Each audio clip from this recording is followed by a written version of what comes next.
ਗੁਰੂ ਰੂਪ ਗੁਰੂ ਪਿਆਰੀ ਸਾਧ ਸੰਗਤ ਜੀ, ਵਾਹਿਗੁਰੂ ਜੀ ਕਾ ਖਾਲਸਾ, ਵਾਹਿਗੁਰੂ ਜੀ ਕੀ ਫਤਿਹ। ਗੁਰਮੁਖ ਪਿਆਰਿਓ, ਮਹਾਰਾਜ ਨੇ ਕਿਰਪਾ ਕੀਤੀ, ਅਸੀਂ ਫਿਰ ਸਤਸੰਗਤ ਵਿੱਚ ਵਿਰਾਜਮਾਨ ਹੋ ਕੇ ਸੁਰਤੀ ਦੁਆਰਾ ਅਸੀਂ ਲਾਹਰ ਲੈ ਰਹੇ ਹਾਂ, ਸਵਾਸਾਂ ਨੂੰ ਸਫਲ ਕਰ ਰਹੇ ਹਾਂ। ਮਹਾਰਾਜ ਨੇ ਗੁਰਬਾਣੀ ਵਿੱਚ ਸਾਨੂੰ ਸਮਝਾਇਆ ਹੋਇਆ, ਸਤਸੰਗਤ ਦੇ ਵਿੱਚ ਸਾਨੂੰ ਨਾਮ ਦਾ ਭੇਦ ਮਿਲਦਾ। ਸਤਸੰਗਤ ਉਹੀ ਹੈ ਜਿੱਥੇ ਜਾ ਕੇ ਸਾਨੂੰ ਨਾਮ ਦੀ ਵਿਆਖਿਆ ਸੁਣਾਈ ਜਾਏ, ਨਾਮ ਦਾ ਭੇਦ ਦਿੱਤਾ ਜਾਏ। ਮਹਾਰਾਜ ਕਹਿੰਦੇ ਸਤਸੰਗਤ ਕੈਸੀ ਜਾਣੀਏ, ਜਿੱਥੇ ਏਕੋ ਨਾਮ ਵਖਾਣੀਏ, ਏਕੋ ਨਾਮ ਹੁਕਮ ਹੈ, ਨਾਨਕ ਸਤਿਗੁਰ ਦੀਆ ਬੁਝਾਈ ਜੀਓ। ਉਸ ਨਾਮ ਦਾ ਭੇਦ ਦਿੱਤਾ ਜਾਏ ਜੋ ਨਾਮ ਪਰਮਾਤਮਾ ਦੇ ਮੁਖ ਦੇ ਉਚਾਰਨ ਕੀਤਾ ਹੋਇਆ ਸ਼ਬਦ ਆ, ਜੋ ਸਾਡੇ ਸਾਰੇ ਸੁਰਤੀਆਂ ਵਾਸਤੇ ਇਲਾਹੀ ਹੁਕਮ ਹੈ। ਉਸ ਦੇ ਦਾਇਰੇ ਦੇ ਵਿੱਚ ਜੇ ਅਸੀਂ ਰਹਿੰਦੇ ਹਾਂ ਤਾਂ ਅਸੀਂ ਪਰਮਾਤਮਾ ਦੇ ਹੁਕਮ ਦੇ ਵਿੱਚ ਹਾਂ। ਜਦੋਂ ਅਸੀਂ ਉਸ ਨਾਮ ਤੋਂ ਟੁੱਟ ਜਾਂਦੇ ਹਾਂ ਤਾਂ ਹੁਕਮ ਤੋਂ ਆਕੀ ਹੋ ਜਾਂਦੇ ਹਾਂ। ਮਹਾਰਾਜ ਨੇ ਗੁਰਬਾਣੀ ਵਿੱਚ ਸਾਨੂੰ ਨਾਲ ਨਾਲ ਫਿਰ ਭੇਦ ਦਿੱਤਾ ਹੋਇਆ ਕਿ ਕਿਵੇਂ ਅਸੀਂ ਆਪਣੇ ਮਨ ਨੂੰ ਉਸ ਨਾਮ ਦੇ ਨਾਲ ਜੋੜਨਾ ਆ, ਕਿਵੇਂ ਅਸੀਂ ਮਨ ਨੂੰ ਫੁਰਨਿਆਂ ਤੋਂ ਵਿਚਾਰਾਂ ਤੋਂ ਰਹਿਤ ਕਰਕੇ ਉਸ ਨਾਮ ਨਾਲ ਜੋੜ ਕੇ ਫਿਰ ਪਰਮਾਤਮਾ ਨੂੰ ਮਿਲਾਪ ਕਰਨਾ। ਜਿਹੜੀਆਂ ਵਿਧੀਆਂ ਦਾ ਇਸਤੇਮਾਲ ਕਰ ਰਹੇ ਸੀ, ਜਿਵੇਂ ਸਾਸ ਗ੍ਰਾਸ ਸਿਮਰਨ, ਸਾਸ ਸਿਮਰਨ, ਉਸ ਸਵਾਸਾਂ ਦਾ ਇਸਤੇਮਾਲ ਕਰਕੇ ਅਸੀਂ ਗੁਰਮੰਤਰ ਨੂੰ ਜਪ ਕੇ ਅਸੀਂ ਆਪਣੇ ਮਨ ਨੂੰ ਵਿਚਾਰਾਂ ਤੋਂ ਫੁਰਨਿਆਂ ਤੋਂ ਰਹਿਤ ਕਰ ਰਹੇ ਹਾਂ। ਅਤੇ ਸਵਾਸਾਂ ਦਾ ਇਸਤੇਮਾਲ ਕਰਕੇ ਅਸੀਂ ਜਾਪ ਕਰਦੇ, ਉਹ ਵਿਧੀਆਂ ਦੱਸੀਆਂ ਹੋਈਆਂ ਗੁਰਬਾਣੀ ਵਿੱਚ, ਸਾਸ ਗ੍ਰਾਸ ਸਿਮਰਨ, ਸਾਸ ਸਿਮਰਨ, ਕਿੱਥੇ ਤੱਕ ਇਹ ਜਾਪ ਕਰਨਾ ਹੁੰਦਾ ਸਵਾਸਾਂ ਨਾਲ।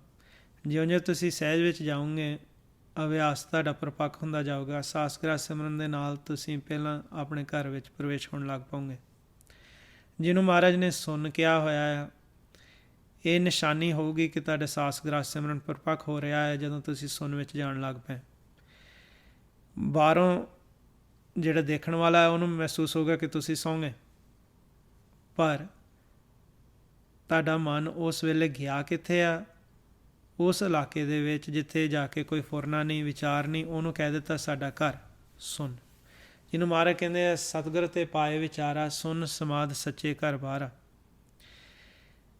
ਜਿਉਂ-ਜਿਉਂ ਅਸੀਂ ਸੁਣ 'ਚ ਇੱਦਾਂ ਜਾਂਦੇ ਹਾਂ, ਫਿਰ ਸੁਣ 'ਚੋਂ ਵਾਪਸ ਇੱਧਰਲੇ ਪਾਸੇ ਆਉਂਦੇ ਹਾਂ ਤਰਲੋਕੀ ਦੇ ਵਿੱਚ, ਤ੍ਰੈ ਗੁਣਾਂ ਦੇ ਵਿੱਚ। ਸਾਡਾ ਜਿਹੜਾ ਮਨ ਆ ਉਹਨੂੰ ਪਤਾ ਲੱਗਣ ਲੱਗ ਪੈਂਦਾ ਕਿ ਮੈਨੂੰ ਸ਼ਾਂਤੀ ਮਿਲਦੀ ਆਪਣੇ ਘਰ ਵਿੱਚ ਜਾ ਕੇ। ਜਿਉਂ-ਜਿਉਂ ਇੱਦਾਂ ਅਭਿਆਸ ਕਰਦੇ ਹਾਂ, ਫਿਰ ਅਸੀਂ ਥੋੜ੍ਹਾ ਮੱਧਮਾ ਬਾਣੀ ਵੱਲ ਨੂੰ ਵਧਣਾ ਹੁੰਦਾ। ਸਾਸ ਸਿਮਰਨ ਵੀ ਕਰਨ ਲੱਗ ਪੈਂਦੇ ਹਾਂ। ਸਾਸ ਸਿਮਰਨ ਕਰਨ ਨਾਲ ਕਈ ਵਾਰੀ ਸਾਨੂੰ ਅੰਮ੍ਰਿਤ ਰਸ ਆਉਣ ਲੱਗ ਪੈਂਦਾ, ਮੂੰਹ ਮਿੱਠਾ ਹੋਣ ਲੱਗ ਪੈਂਦਾ। ਅਤੇ ਫਿਰ ਐਸਾ ਹੋਊਗਾ ਕਿ ਜਿਉਂ-ਜਿਉਂ ਤੁਸੀਂ ਸਵਾਸਾਂ ਨਾਲ ਇੱਦਾਂ ਅਭਿਆਸ ਕਰਦੇ ਹਾਂ, ਤੁਹਾਡੀ ਸੁਰਤੀ ਇੱਕੋ ਸਵਾਸ ਦੇ ਵਿੱਚ ਕਈ ਵਾਰੀ ਗੁਰਮੰਤਰ ਉਚਾਰਨ ਕਰੂਗੀ, ਕਈ ਵਾਰੀ ਗੁਰਮੰਤਰ ਹਰੀ ਦਾ ਨਾਮ ਉਚਾਰਨ ਕਰੂਗੀ।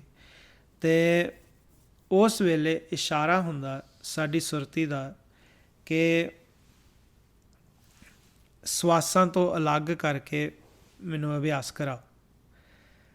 ਉਸ ਵੇਲੇ ਫਿਰ ਅਸੀਂ ਅਗਲੀ ਵਿਧੀ ਅਪਣਾ ਸਕਦੇ ਹਾਂ, ਜਿਸ ਨੂੰ ਮਹਾਰਾਜ ਨੇ ਗੁਰਬਾਣੀ ਵਿੱਚ ਰੋਮ ਰੋਮ ਸਿਮਰਨ ਕਿਹਾ ਹੋਇਆ, ਜਿਸ ਨੂੰ ਅਸੀਂ ਆਪਣੇ ਨਬਜ ਹਿਰਦੇ ਦੀ ਧੜਕਣ ਦਾ ਇਸਤੇਮਾਲ ਕਰਕੇ ਅਸੀਂ ਗੁਰਮੰਤਰ ਨੂੰ ਜੋੜਨਾ ਹੁੰਦਾ। ਉਸ ਵੇਲੇ ਕੀ ਕਰ ਸਕਦੇ ਹਾਂ ਕਿ ਜਦੋਂ ਤੁਹਾਡੀ ਸੁਰਤੀ ਦਾ ਆਪਣੇ ਆਪ ਹੀ ਵਾਹਿਗੁਰੂ ਵਾਹਿਗੁਰੂ ਕਰਨ ਲੱਗ ਪਏ ਇੱਕੋ ਸਵਾਸ ਦੇ ਵਿੱਚ, ਅਤੇ ਫਿਰ ਅਭਿਆਸ ਕਰਨਾ ਹੁੰਦਾ ਆਪਣੇ ਨਬਜ ਜਿਹੜੀ ਹੈ, ਪਲਸ, ਆਪਣੇ ਹੱਥ ਦੇ ਜਿਹੜੇ ਥੱਲਾ ਪਾਸਾ ਰਿਸਟ ਆ, ਉਸ 'ਤੇ ਅੰਗੂਠਾ ਰੱਖ ਕੇ ਤੁਸੀਂ ਆਪਣੀ ਨਬਜ ਦੇ ਨਾਲ ਅਭਿਆਸ ਕਰ ਸਕਦੇ ਗੁਰਮੰਤਰ ਦਾ। ਗੁਰਮੰਤਰ ਦਾ ਅਭਿਆਸ ਕਰਦੇ ਕਰਦੇ ਫਿਰ ਸਹਿਜੇ ਸਹਿਜੇ ਇਸ ਤਰੀਕੇ ਦੇ ਨਾਲ ਨਬਜ ਦੇ ਨਾਲ ਅਭਿਆਸ ਕਰਦੇ ਹਾਂ, ਥੋੜ੍ਹਾ ਜਿਹਾ ਸਾਹ ਰੋਕ ਕੇ ਆਪਣੇ ਹਿਰਦੇ ਦੇ ਧੜਕਣ ਨਾਲ ਜੁੜਨ ਲੱਗ ਪਓਗੇ ਪ੍ਰੈਕਟਿਸ ਕਰਨ ਲਈ। ਫਿਰ ਸਵਾਸਾਂ ਦਾ ਜਿਹੜਾ ਉਹ ਸਵਾਸ ਛੱਡ ਦੇਣੇ, ਉਹਨਾਂ ਨੂੰ ਚੱਲਣ ਦੇਣਾ, ਹਿਰਦੇ ਦੀ ਧੜਕਣ ਦੇ ਨਾਲ ਅਭਿਆਸ ਕਰਨ ਲੱਗ ਪੈਣਾ। ਜਿੱਥੇ ਜਿੱਥੇ ਤੱਕ ਸਾਡਾ ਹਾਰਟ ਪੰਪ ਕਰਕੇ ਖੂਨ ਸਿੱਟਦਾ, ਆਪਣੇ ਸਰੀਰ ਦੇ ਵਿੱਚ ਖੂਨ ਫੈਲਦਾ ਆ, ਉਹਦੇ ਨਾਲ ਗੁਰਮੰਤਰ ਸਾਰੇ ਸਰੀਰ ਵਿੱਚ ਫੈਲੂਗਾ, ਜਾਊਗਾ ਜਿੱਥੇ ਵੀ। ਅਤੇ ਫਿਰ ਸਾਨੂੰ ਹਰੇਕ ਜਗ੍ਹਾ ਆਪਣੇ ਅੰਤਰਗਤ ਇੱਦਾਂ ਗੁਰਮੰਤਰ ਸੁਣੂਗਾ। ਇਹਨੂੰ ਫਿਰ ਕਹਿ ਦਿੱਤਾ ਰੋਮ ਰੋਮ ਸਿਮਰਨ। ਜਿਉਂ ਜਿਉਂ ਅਸੀਂ ਇਸ ਤਰੀਕੇ ਨਾਲ ਅਭਿਆਸ ਕਰਦੇ ਹਾਂ ਤਾਂ ਸਾਡਾ ਸਰੀਰ ਦੁਆਲੇ ਫਿਰ ਰੱਖਿਆ ਚੱਕਰ ਵੀ ਬਣ ਜਾਂਦਾ ਹੈ ਰੋਮ ਰੋਮ ਸਿਮਰਨ ਦਾ। ਕਈ ਵਾਰੀ ਐਸੀ ਸਥਿਤੀ ਆ ਜਾਂਦੀ ਸੰਸਾਰ ਵਿੱਚ ਜਿੱਥੇ ਅਸੀਂ ਕੋਈ ਮੁਸੀਬਤ ਵਿੱਚ ਪੈ ਜਾਂਦੇ ਹਾਂ। ਉਸ ਵੇਲੇ ਸਾਡੀ ਹਿਰਦੇ ਦੀ ਧੜਕਣ ਜਿਹੜੀ ਹੈ ਤੇਜ਼ ਹੋ ਜਾਂਦੀ ਹੈ, ਵੱਧ ਜਾਂਦੀ ਹੈ। ਜੇਕਰ ਅਸੀਂ ਅਭਿਆਸ ਇਸ ਤਰੀਕੇ ਦੇ ਨਾਲ ਹਿਰਦੇ ਦੀ ਧੜਕਣ ਨਾਲ, ਆਪਣੇ ਪਲਸ ਨਾਲ, ਨਬਜ਼ ਦੇ ਨਾਲ ਵੀ ਕਰਦੇ ਰਹੇ ਹਾਂ ਅਤੇ ਸਾਨੂੰ ਉਸੇ ਵੇਲੇ ਸਾਡੇ ਮਨ ਵਿੱਚ ਗੁਰਮੰਤਰ ਜਿਹੜਾ ਆ ਉਹ ਚੱਲਣ ਲੱਗ ਪਊਗਾ ਅਤੇ ਉਸੇ ਵੇਲੇ ਫਿਰ ਰੱਖਿਆ ਚੱਕਰ ਸਾਡਾ ਬਣ ਜਾਂਦਾ। ਇਹ ਅਭਿਆਸ ਦਾ ਫਲ ਆ ਕਿ ਜਿਹੜੀ ਸਾਡੀ ਸੁਰਤੀ ਆ ਵਾਰ-ਵਾਰ ਫਿਰ ਗੁਰਮੰਤਰ ਨਾਲ ਜੁੜਦੀ ਹੈ ਅਤੇ ਫੁਰਨਿਆਂ ਤੋਂ ਰਹਿਤ ਹੁੰਦੇ ਜਾਂਦੇ ਆ। ਗੁਰਮੰਤਰ ਦਾ ਅਭਿਆਸ ਕਰੀ ਜਾਣਾ, ਉਸ ਤਰੀਕੇ ਦੇ ਨਾਲ ਰੋਮ ਰੋਮ ਸਿਮਰਨ ਕਰੀ ਜਾਣਾ। ਫਿਰ ਪਿਤਾ ਜੀ ਕਹਿੰਦੇ ਹੁੰਦੇ ਸੀਗੇ ਕਿ ਰੋਮ ਰੋਮ ਸਿਮਰਨ ਜਦੋਂ ਪ੍ਰਪੱਕ ਹੋ ਜਾਂਦਾ ਆ, ਇਸ ਰੋਮ ਰੋਮ ਸਿਮਰਨ ਦੇ ਪ੍ਰਪੱਕ ਹੋਣ ਦੀ ਨਿਸ਼ਾਨੀ ਇਹ ਆ ਕਿ ਜਦੋਂ ਅਸੀਂ ਬੈਠੇ ਹਾਂ, ਅਭਿਆਸ ਕਰਦੇ ਹਾਂ ਜਾਂ ਜਿਸ ਵੀ ਸਥਿਤੀ ਵਿੱਚ ਅਭਿਆਸ ਕਰ ਰਹੇ ਹਾਂ, ਸਾਨੂੰ ਕਿ ਇਵੇਂ ਮਹਿਸੂਸ ਹੋਊਗਾ ਜਿਵੇਂ ਠੰਡੀ ਜਿਹੀਆਂ ਕਣੀਆਂ ਪੈ ਰਹੀਆਂ ਆ, ਬੂੰਦਾਂ। ਇਸ ਬ੍ਰਹਿਮੰਡ ਦੇ ਵਿੱਚ, ਇਸ ਸੁੰਨ ਦੇ ਵਿੱਚ ਬ੍ਰਹਮ ਵਰਖਾ ਹੋ ਰਹੀ ਹੈ, ਜਿਹਨੂੰ ਮਹਾਰਾਜ ਨੇ ਗੁਰਬਾਣੀ ਵਿੱਚ ਵੀ ਦੱਸਿਆ ਹੋਇਆ, ਚਿਮ ਚਿਮ ਵਰਸੈ ਅੰਮ੍ਰਿਤ ਧਾਰਾ, ਮਨ ਪੀਵੈ ਸੁਣ ਸ਼ਬਦ ਵਿਚਾਰਾ, ਕਿ ਬ੍ਰਹਮ ਵਰਖਾ ਹੋ ਰਹੀ ਆ ਇਸ ਬ੍ਰਹਿਮੰਡ ਦੇ ਵਿੱਚ। ਸ਼ਬਦ ਦੀ ਵਿਚਾਰ ਸੁਣ ਕੇ ਅਸੀਂ ਉਸ ਬ੍ਰਹਮ ਰਸ ਨੂੰ, ਹਰ ਰਸ ਨੂੰ ਅਸੀਂ ਪੀ ਵੀ ਸਕਦੇ ਹਾਂ। ਉਹ ਸਾਡੀ ਅਸਲੀ ਖੁਰਾਕ ਆ। ਜਦੋਂ ਰੋਮ ਰੋਮ ਸਿਮਰਨ ਪ੍ਰਪੱਕ ਹੋ ਜਾਂਦਾ, ਕਈਆਂ ਨੂੰ ਐਸੇ ਮਹਿਸੂਸ ਹੁੰਦਾ ਜਿਵੇਂ ਕਿ ਕਣੀਆਂ ਪੈ ਰਹੀਆਂ ਆ, ਜਿਵੇਂ ਮੀਂਹ ਪੈ ਰਿਹਾ ਆ, ਉਹ ਬ੍ਰਹਮ ਵਰਖਾ ਹੁੰਦੀ ਆ। ਜਦੋਂ ਦੇਖੋਗੇ ਬਾਹਰ ਕੋਈ ਮੀਂਹ ਨਹੀਂ ਪੈ ਰਿਹਾ, ਘਰ ਦੇ ਵਿੱਚ ਅੰਦਰ ਹੁੰਦੇ ਆ, ਉੱਥੇ ਤਾਂ ਕੀ ਮੀਂਹ ਪੈਣਾ ਆ, ਪਰ ਫਿਰ ਵੀ ਉਹਨਾਂ ਨੂੰ ਇੱਦਾਂ ਮਹਿਸੂਸ ਹੋ ਰਿਹਾ ਜਿਵੇਂ ਕਣੀਆਂ ਡਿੱਗ ਰਹੀਆਂ। ਉੱਥੇ ਸਮਝ ਲੈਣਾ ਕਿ ਇਹ ਰੋਮ ਰੋਮ ਸਿਮਰਨ ਵੀ ਪ੍ਰਪੱਕ ਹੋ ਗਿਆ। ਫਿਰ ਸਾਡਾ ਜਿਹੜਾ ਇਹ ਜੀਵਨ ਆ, ਜਿੰਨਾ ਚਿਰ ਤੱਕ ਅਸੀਂ ਇਸ ਸਰੀਰ ਦੇ ਵਿੱਚ ਹਾਂ ਅਤੇ ਸਾਡੇ ਹਿਰਦੇ ਦੀ ਧੜਕਣ ਚੱਲੂਗੀ, ਸਵਾਸ ਜਿਹੜੇ ਆ ਇਹ ਵੀ ਚੱਲੇ ਜਾਣੇ ਆ। ਜਦੋਂ ਅਖੀਰਲਾ ਸਵਾਸ ਆਇਆ ਅਤੇ ਫਿਰ ਮਹਾਰਾਜ ਨੇ ਪੌਣ ਖਿੱਚ ਲੈਣੀ ਆ, ਹਿਰਦੇ ਦੀ ਧੜਕਣ ਵੀ ਬੰਦ ਹੋ ਜਾਣੀ ਆ।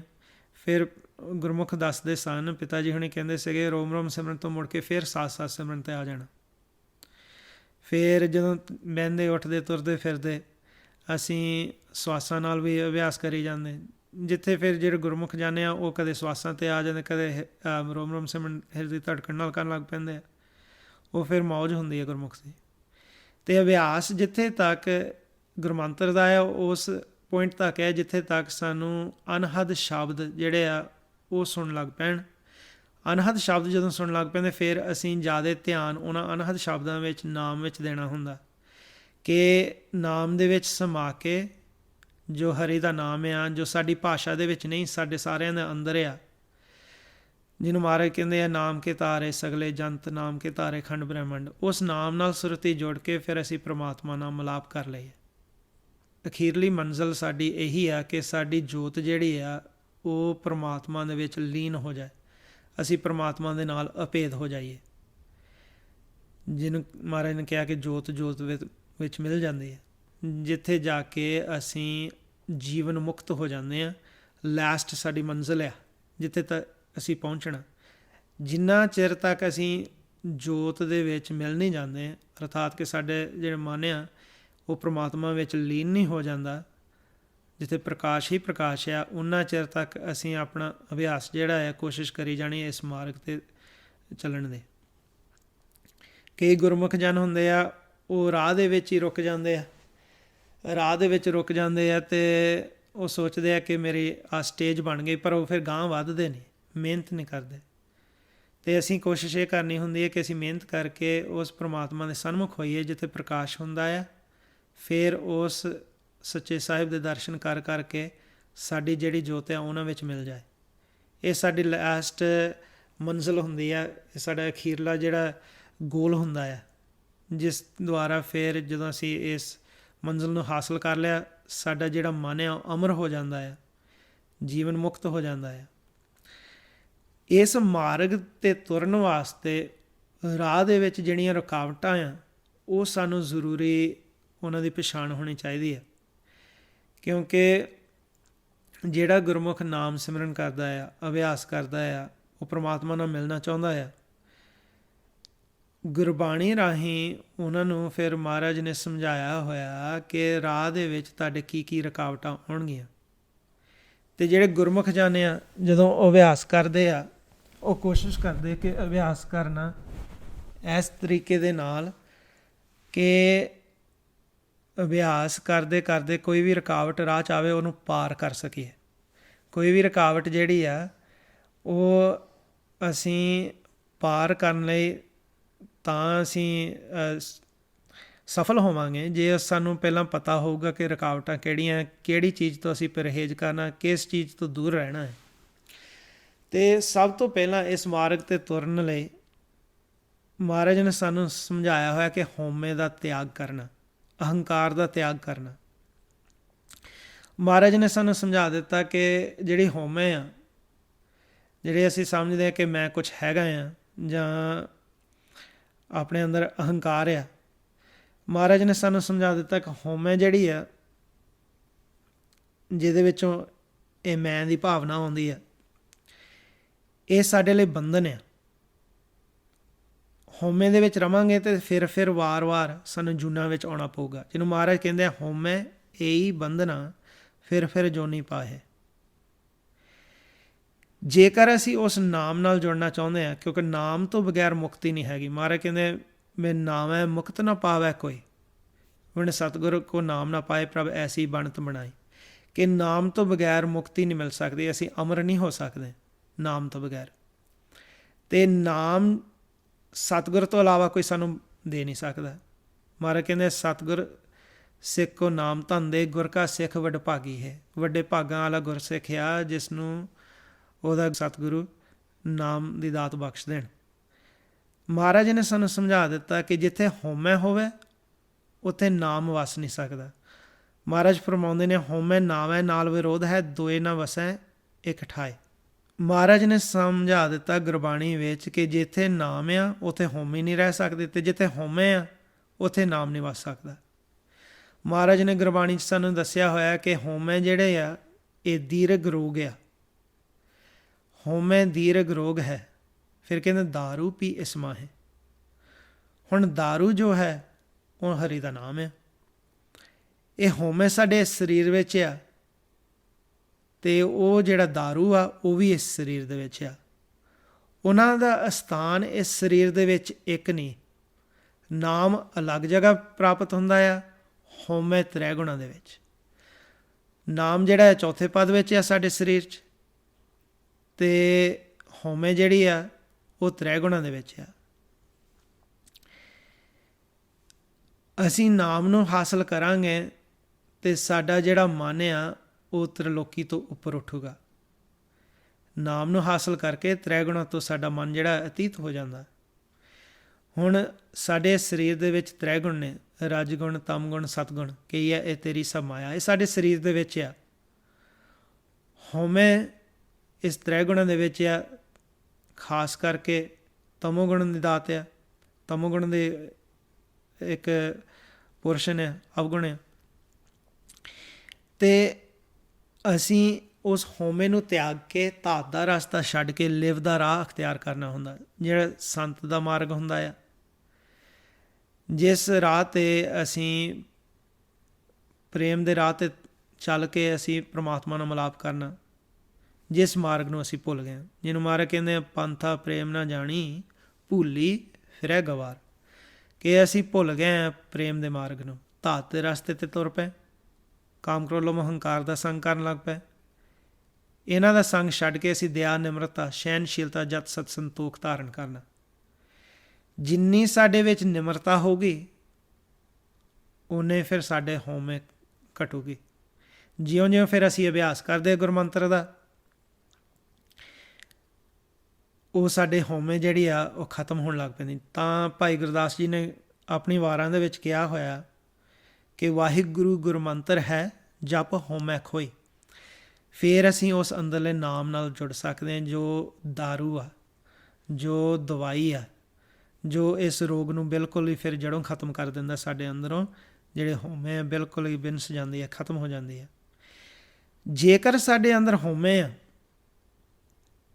ਸਾਡੇ ਵਿੱਚ ਫਿਰ ਹੋਰ ਅਵਗੁਣ ਜਿਹੜੇ ਆ ਉਹ ਪ੍ਰਗਟ ਹੋਣਗੇ।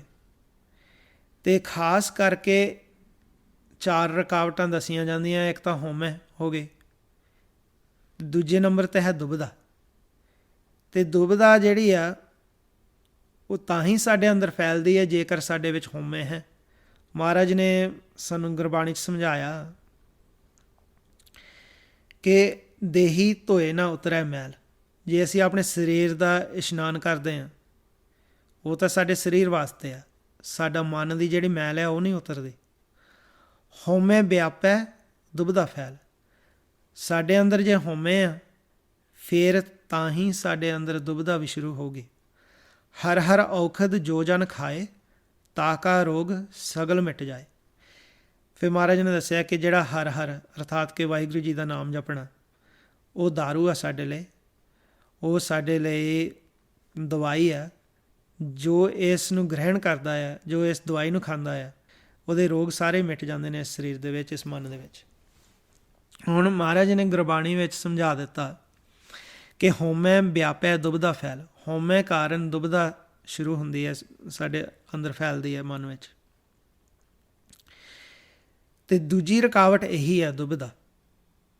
ਮਹਾਰਾਜ ਦੱਸਦੇ ਨੇ ਜੇਕਰ ਅਸੀਂ ਆਪਣੇ ਅੰਦਰ ਦੁਬਿਧਾ ਮਿਟਾਉਂਦੇ ਨਹੀਂ, ਧਰਮ ਰਾਜੇ ਨੇ ਸਾਨੂੰ ਸਜ਼ਾ ਦੇਣੀ ਆ। ਅਤੇ ਮਹਾਰਾਜ ਫਰਮਾਉਂਦੇ ਨੇ ਜਿਸ ਨਰ ਕੀ ਦੁਬਿਧਾ ਨਾ ਜਾਏ, ਧਰਮ ਰਾਏ ਤਿਸ ਦੇਹ ਸਜਾਏ।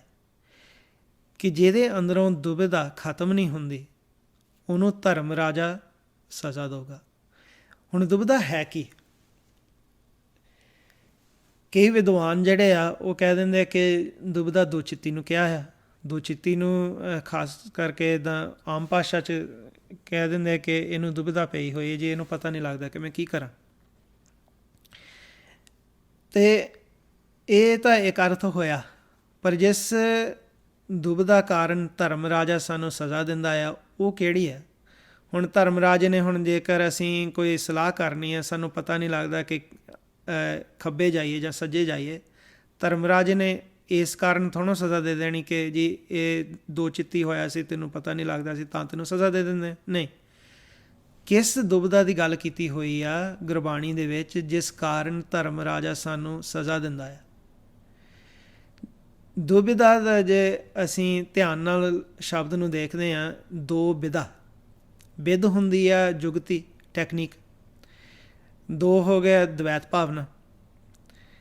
ਅਤੇ ਜਦੋਂ ਅਸੀਂ ਸੰਸਾਰ ਨੂੰ ਦੇਖਦੇ ਹਾਂ, ਅਸੀਂ ਦੇਖਦੇ ਹਾਂ ਇਸ ਦ੍ਰਿਸ਼ਟੀ ਦੁਆਰਾ ਕਿ ਜਿਹੜਾ ਸੰਸਾਰ ਆ ਇਹ ਸਾਨੂੰ ਹਰੀ ਦਾ ਰੂਪ ਨਹੀਂ ਇੱਕ ਦਿਸ ਰਿਹਾ। ਅਸੀਂ ਦੇਖਦੇ ਹਾਂ ਇਸ ਨੂੰ ਇਸ ਤਰੀਕੇ ਦੇ ਨਾਲ, ਕੋਈ ਸਾਨੂੰ ਆਪਣਾ ਲੱਗਦਾ, ਕੋਈ ਸਾਨੂੰ ਪਰਾਇਆ ਲੱਗਦਾ, ਕੋਈ ਸਾਨੂੰ ਮਿੱਤਰ ਲੱਗਦਾ, ਕੋਈ ਸਾਨੂੰ ਸ਼ਤਰੂ ਲੱਗਦਾ।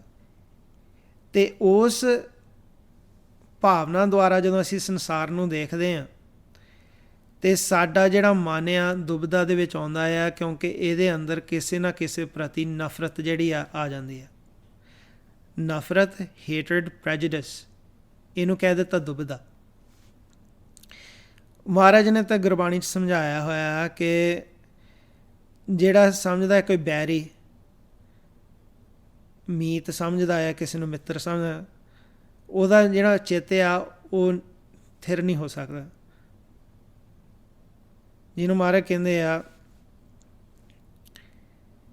ਕਿ ਜਿਹੜਾ ਜੀਵ ਸਮਝੇ ਕਿ ਕੋਈ ਮੇਰਾ ਬੈਰੀ ਹੈ, ਜਬ ਧਾਰੈ ਕਉ ਬੈਰੀ ਮੀਤ, ਤਬ ਲਗ ਨਿਹਚਲ ਨਾਹੀ ਚੀਤ। ਉਨਾ ਚਿਰ ਤਾਈਂ ਇਹ ਜਿਹੜਾ ਚਿੱਤ ਆ, ਸਾਡਾ ਮਨ ਆ, ਟਿਕਾਊ 'ਚ ਨਹੀਂ ਆ ਸਕਦਾ। ਕਿਉਂਕਿ ਅਸੀਂ ਜਦੋਂ ਦੇਖਦੇ ਹਾਂ ਸੰਸਾਰ ਨੂੰ, ਅਸੀਂ ਦੇਖਦੇ ਇਸ ਤਰੀਕੇ ਦੇ ਨਾਲ ਆ ਕਿ ਕੋਈ ਸਾਨੂੰ ਮਾੜਾ ਲੱਗਦਾ, ਕੋਈ ਚੰਗਾ ਲੱਗਦਾ, ਸਾਨੂੰ ਕੋਈ ਬੈਰੀ ਲੱਗਦਾ, ਐਨਮੀ, ਕੋਈ ਸਾਨੂੰ ਆਪਣਾ ਮਿੱਤਰ ਲੱਗਦਾ। ਜਬ ਧਾਰ ਹੈ ਕਉ ਬੈਰੀ ਮੀਤ, ਤਬ ਲਗ ਨਿਹਚਲ ਨਾਹੀ ਚੀਤ। ਅਤੇ ਮਹਾਰਾਜ ਨੇ ਗੁਰਬਾਣੀ 'ਚ ਸਾਨੂੰ ਸਮਝਾਇਆ ਹੋਇਆ ਇਸ ਤਰੀਕੇ ਦੇ ਨਾਲ ਅਸੀਂ ਸੰਸਾਰ ਨੂੰ ਦੇਖਦੇ ਹਾਂ। ਅਤੇ ਜਦੋਂ ਅਸੀਂ ਦੁਬਿਧਾ ਵਿੱਚ ਪੈਂਦੇ ਹਾਂ ਅਤੇ ਇਹ ਸਾਡੇ ਮਨ ਨੂੰ ਕਮਲਾ ਕਰ ਦਿੰਦੀ ਹੈ, ਬੋਰਾ ਕਰ ਦਿੰਦੀ ਹੈ। ਕਾਲ ਇਹਨੂੰ ਸਾਡੇ ਮਨ ਨਾਲ ਜੋੜ ਦਿੰਦਾ ਆ ਇਸ ਦੇਸ਼ ਦੇ ਵਿੱਚ, ਜਿਹਨੂੰ ਮਹਾਰਾਜ ਕਹਿੰਦੇ ਦੁਬਿਧਾ ਬੌਰੀ ਮਨ ਬੌਰਾਇਆ, ਝੂਠੈ ਲਾਲਚ ਜਨਮ ਗਵਾਇਆ, ਲਪਟ ਰਹੀ ਫੁਨ ਬੰਧ ਨਾ ਪਾਇਆ। ਇਹਨੂੰ ਫਿਰ ਅਸੀਂ ਪਰੇ ਕਰਨਾ ਹੁੰਦਾ। ਜਿਹਦਾ ਮਨ ਬੌਰਾ ਹੋਵੇ ਉਹ ਤਾਂ ਹੀ ਬੌਰਾ ਹੈ ਕਿਉਂਕਿ ਉਹ ਨਾਮ ਤੋਂ ਟੁੱਟਾ ਹੋਇਆ ਹੈ। ਜਿਹਨੂੰ ਮਹਾਰਾਜ ਕਹਿੰਦੇ ਆ ਬਿਨ ਨਾਮ ਹੈ ਜਗ ਕਮਲਾ ਫਿਰੈ, ਗੁਰਮੁਖ ਨਜ਼ਰੀ ਆਇਆ। ਦੁਬਦਾ ਦੀ ਸਾਡੇ ਅੰਦਰ ਫੈਲਾਅ ਹੋਣ ਦਾ ਮਤਲਬ ਹੀ ਇਹ ਹੈ ਕਿ ਸਾਡੇ ਅੰਦਰ ਨਾਮ ਨਹੀਂ ਹਜੇ ਹੈਗਾ। ਅਸੀਂ ਸੰਸਾਰ ਨੂੰ ਦੇਖਣਾ ਹੁੰਦਾ ਕਿ ਇਹ ਸਾਰਾ ਹਰੀ ਦਾ ਰੂਪ ਆ।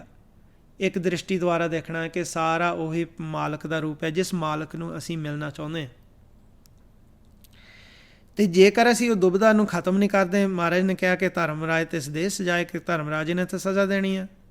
ਜਿਹੜਾ ਦੁਬਦਾ ਦੇ ਵਿੱਚ ਪੈ ਜਾਂਦਾ ਆ, ਮਹਾਰਾਜ ਕਹਿੰਦੇ ਆ ਜਨਮ ਪਦਾਰਥ ਦੁਬਦਾ ਖੋਵੈ, ਆਪ ਨਾ ਚੀਨਸ ਭਰਮ ਭਰਮ ਰੋਵੈ। ਜਿਹੜਾ ਦੁਬਦਾ ਦੇ ਵਿੱਚ ਹੁੰਦਾ ਹੈ ਉਹ ਹਮੇਸ਼ਾ ਦੂਜੇ ਦੇ ਅਵਗੁਣ ਅਤੇ ਗੁਣ ਵਿਚਾਰ ਕਰੂਗਾ, ਆਪਣਾ ਉਹਨੇ ਦੇਖਣਾ ਨਹੀਂ।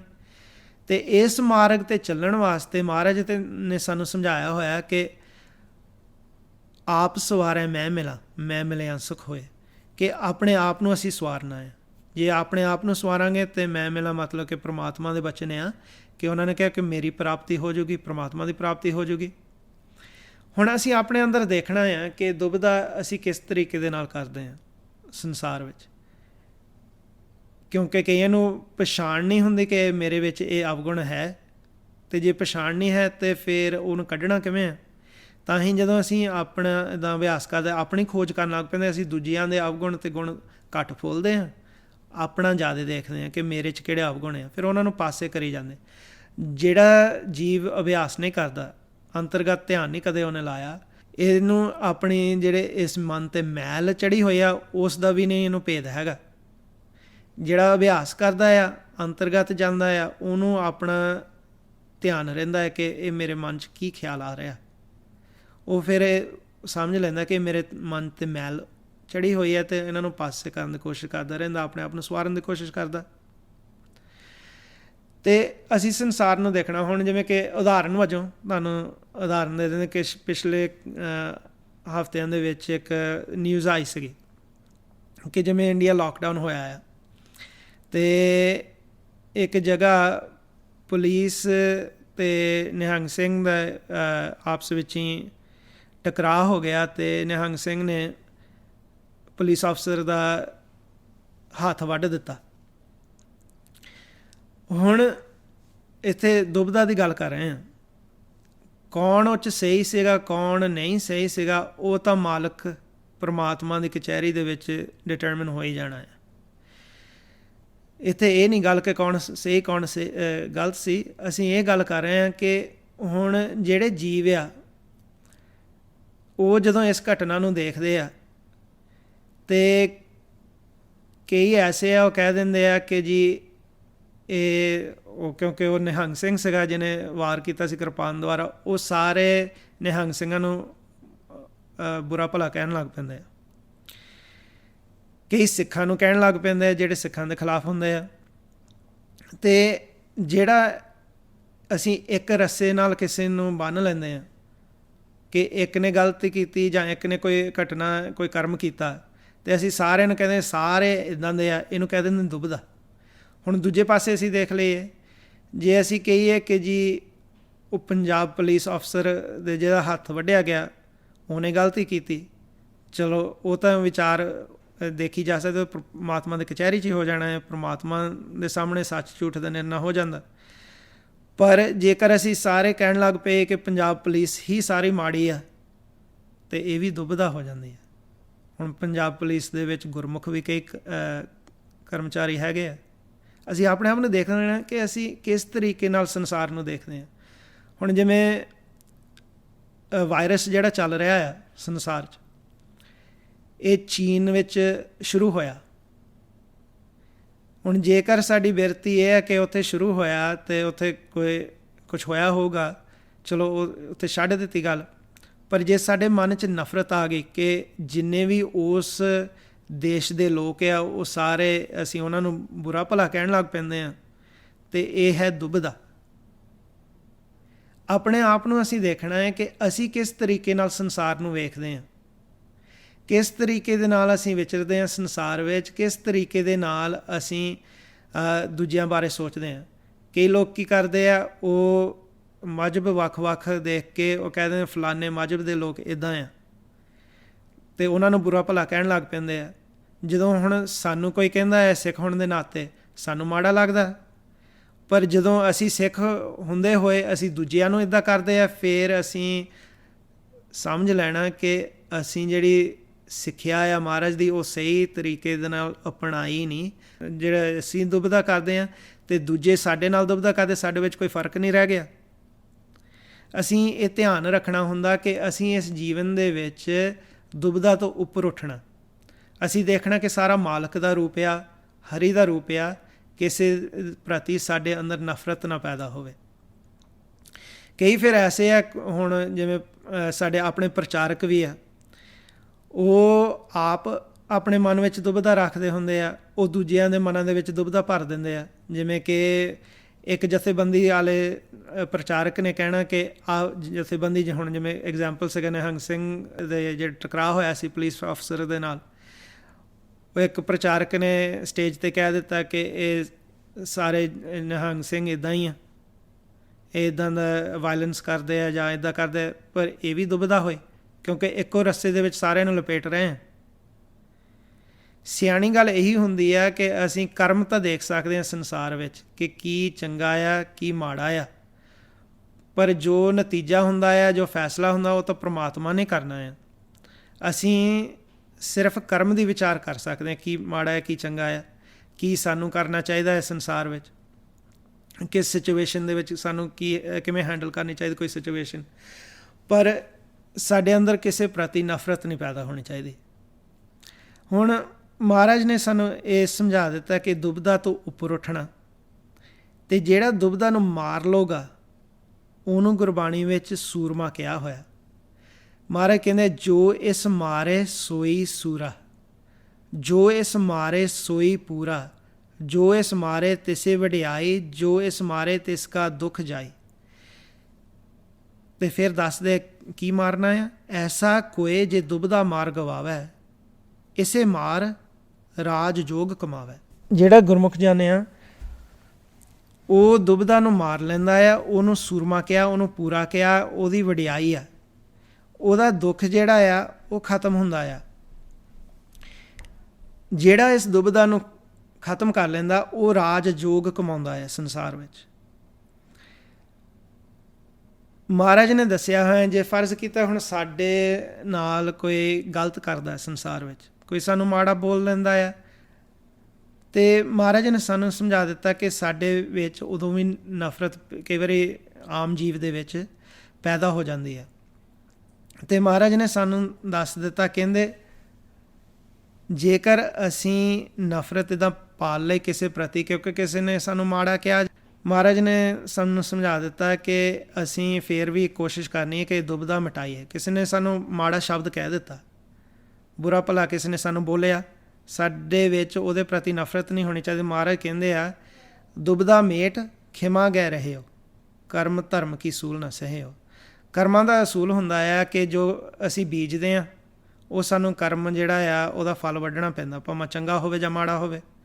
ਅਤੇ ਮਹਾਰਾਜ ਨੇ ਸਾਨੂੰ ਸਮਝਾ ਦਿੱਤਾ ਕਿ ਜੇ ਅਸੀਂ ਦੁਬਦਾ ਖਤਮ ਕਰ ਲਈਏ ਨਾ ਅੰਦਰੋਂ, ਅਤੇ ਮਾफ़ ਕਰ ਦਈਏ ਅਗਲੇ ਨੂੰ, ਕਿਸੇ ਨੇ ਸਾਨੂੰ ਮਾੜਾ ਕਹਿ ਦਿੱਤਾ ਐਗਜ਼ਾਮਪਲ ਵਜੋਂ, ਅਤੇ ਮਹਾਰਾਜ ਨੇ ਕਿਹਾ ਹੈ ਕਿ ਫਿਰ ਸਾਨੂੰ ਕਰਮ ਧਰਮ ਦੀ ਸੂਲ ਨਹੀਂ ਸਹਿਣੀ ਪੈਂਦੀ। ਜੇਕਰ ਅਸੀਂ ਦੁਬਦਾ ਦੇ ਵਿੱਚ ਰਹਿੰਦੇ ਹਾਂ, ਸਾਡਾ ਜਿਹੜਾ ਮਨ ਆ ਉਹ 10 ਦਿਸ਼ਾਵਾਂ ਦੇ ਵਿੱਚ ਭੱਜੂਗਾ, ਜਿਹਨੂੰ ਮਹਾਰਾਜ ਕਹਿੰਦੇ ਦੁਬਦਾ ਲਾਗੇ ਦਹਿ ਦਿਸਤਾਵ ਹੈ। ਦੁਬਦਾ ਦੇ ਵਿੱਚ ਆ ਕੇ ਸਾਡਾ ਮਨ ਜਿਹੜਾ ਹੈ 10 ਦਿਸ਼ਾਵਾਂ ਦੇ ਵਿੱਚ ਭੱਜਦਾ ਹੈ। ਮਹਾਰਾਜ ਕਹਿੰਦੇ ਇਹੋ ਮਨ ਚੰਚਲ ਵਾਸਨਾ ਆਵੈ, ਦੁਬਦਾ ਲਾਗੇ ਦਹਿ ਦਿਸਤਾਵੈ, ਬਿਖ ਕਾ ਕੀੜਾ ਬਿਖ ਮੈਂ ਰਾਤਾ, ਬਿਖ ਹੀ ਮਾਹੇ ਪਚਾਵਣਿਆ। ਫਿਰ ਸਮਝਿਆ ਜਾਂਦਾ ਕਿ ਅਸੀਂ ਇੱਕ ਬਿਖ ਦੇ ਕੀੜੇ ਸਾਨੂੰ ਮਹਾਰਾਜ ਨੇ ਕਿਹਾ ਹੈ, ਜੇ ਅਸੀਂ ਦੁਬਦਾ ਦੇ ਵਿੱਚ ਰਹਿੰਦੇ ਹਾਂ ਅਤੇ ਬਿਖ ਦੇ ਵਿੱਚ ਹੀ ਅਸੀਂ ਫਿਰ ਖਤਮ ਹੋ ਜਾਂਦੇ ਹਾਂ। ਇਹ ਅਸੀਂ ਕੋਸ਼ਿਸ਼ ਕਰਨੀ ਕਿ ਦੁਬਦਾ ਨੂੰ ਖਤਮ ਕਰਨਾ। ਜੇਕਰ ਅਸੀਂ ਦੁਬਦਾ ਨੂੰ ਮਾਰਾਂਗੇ,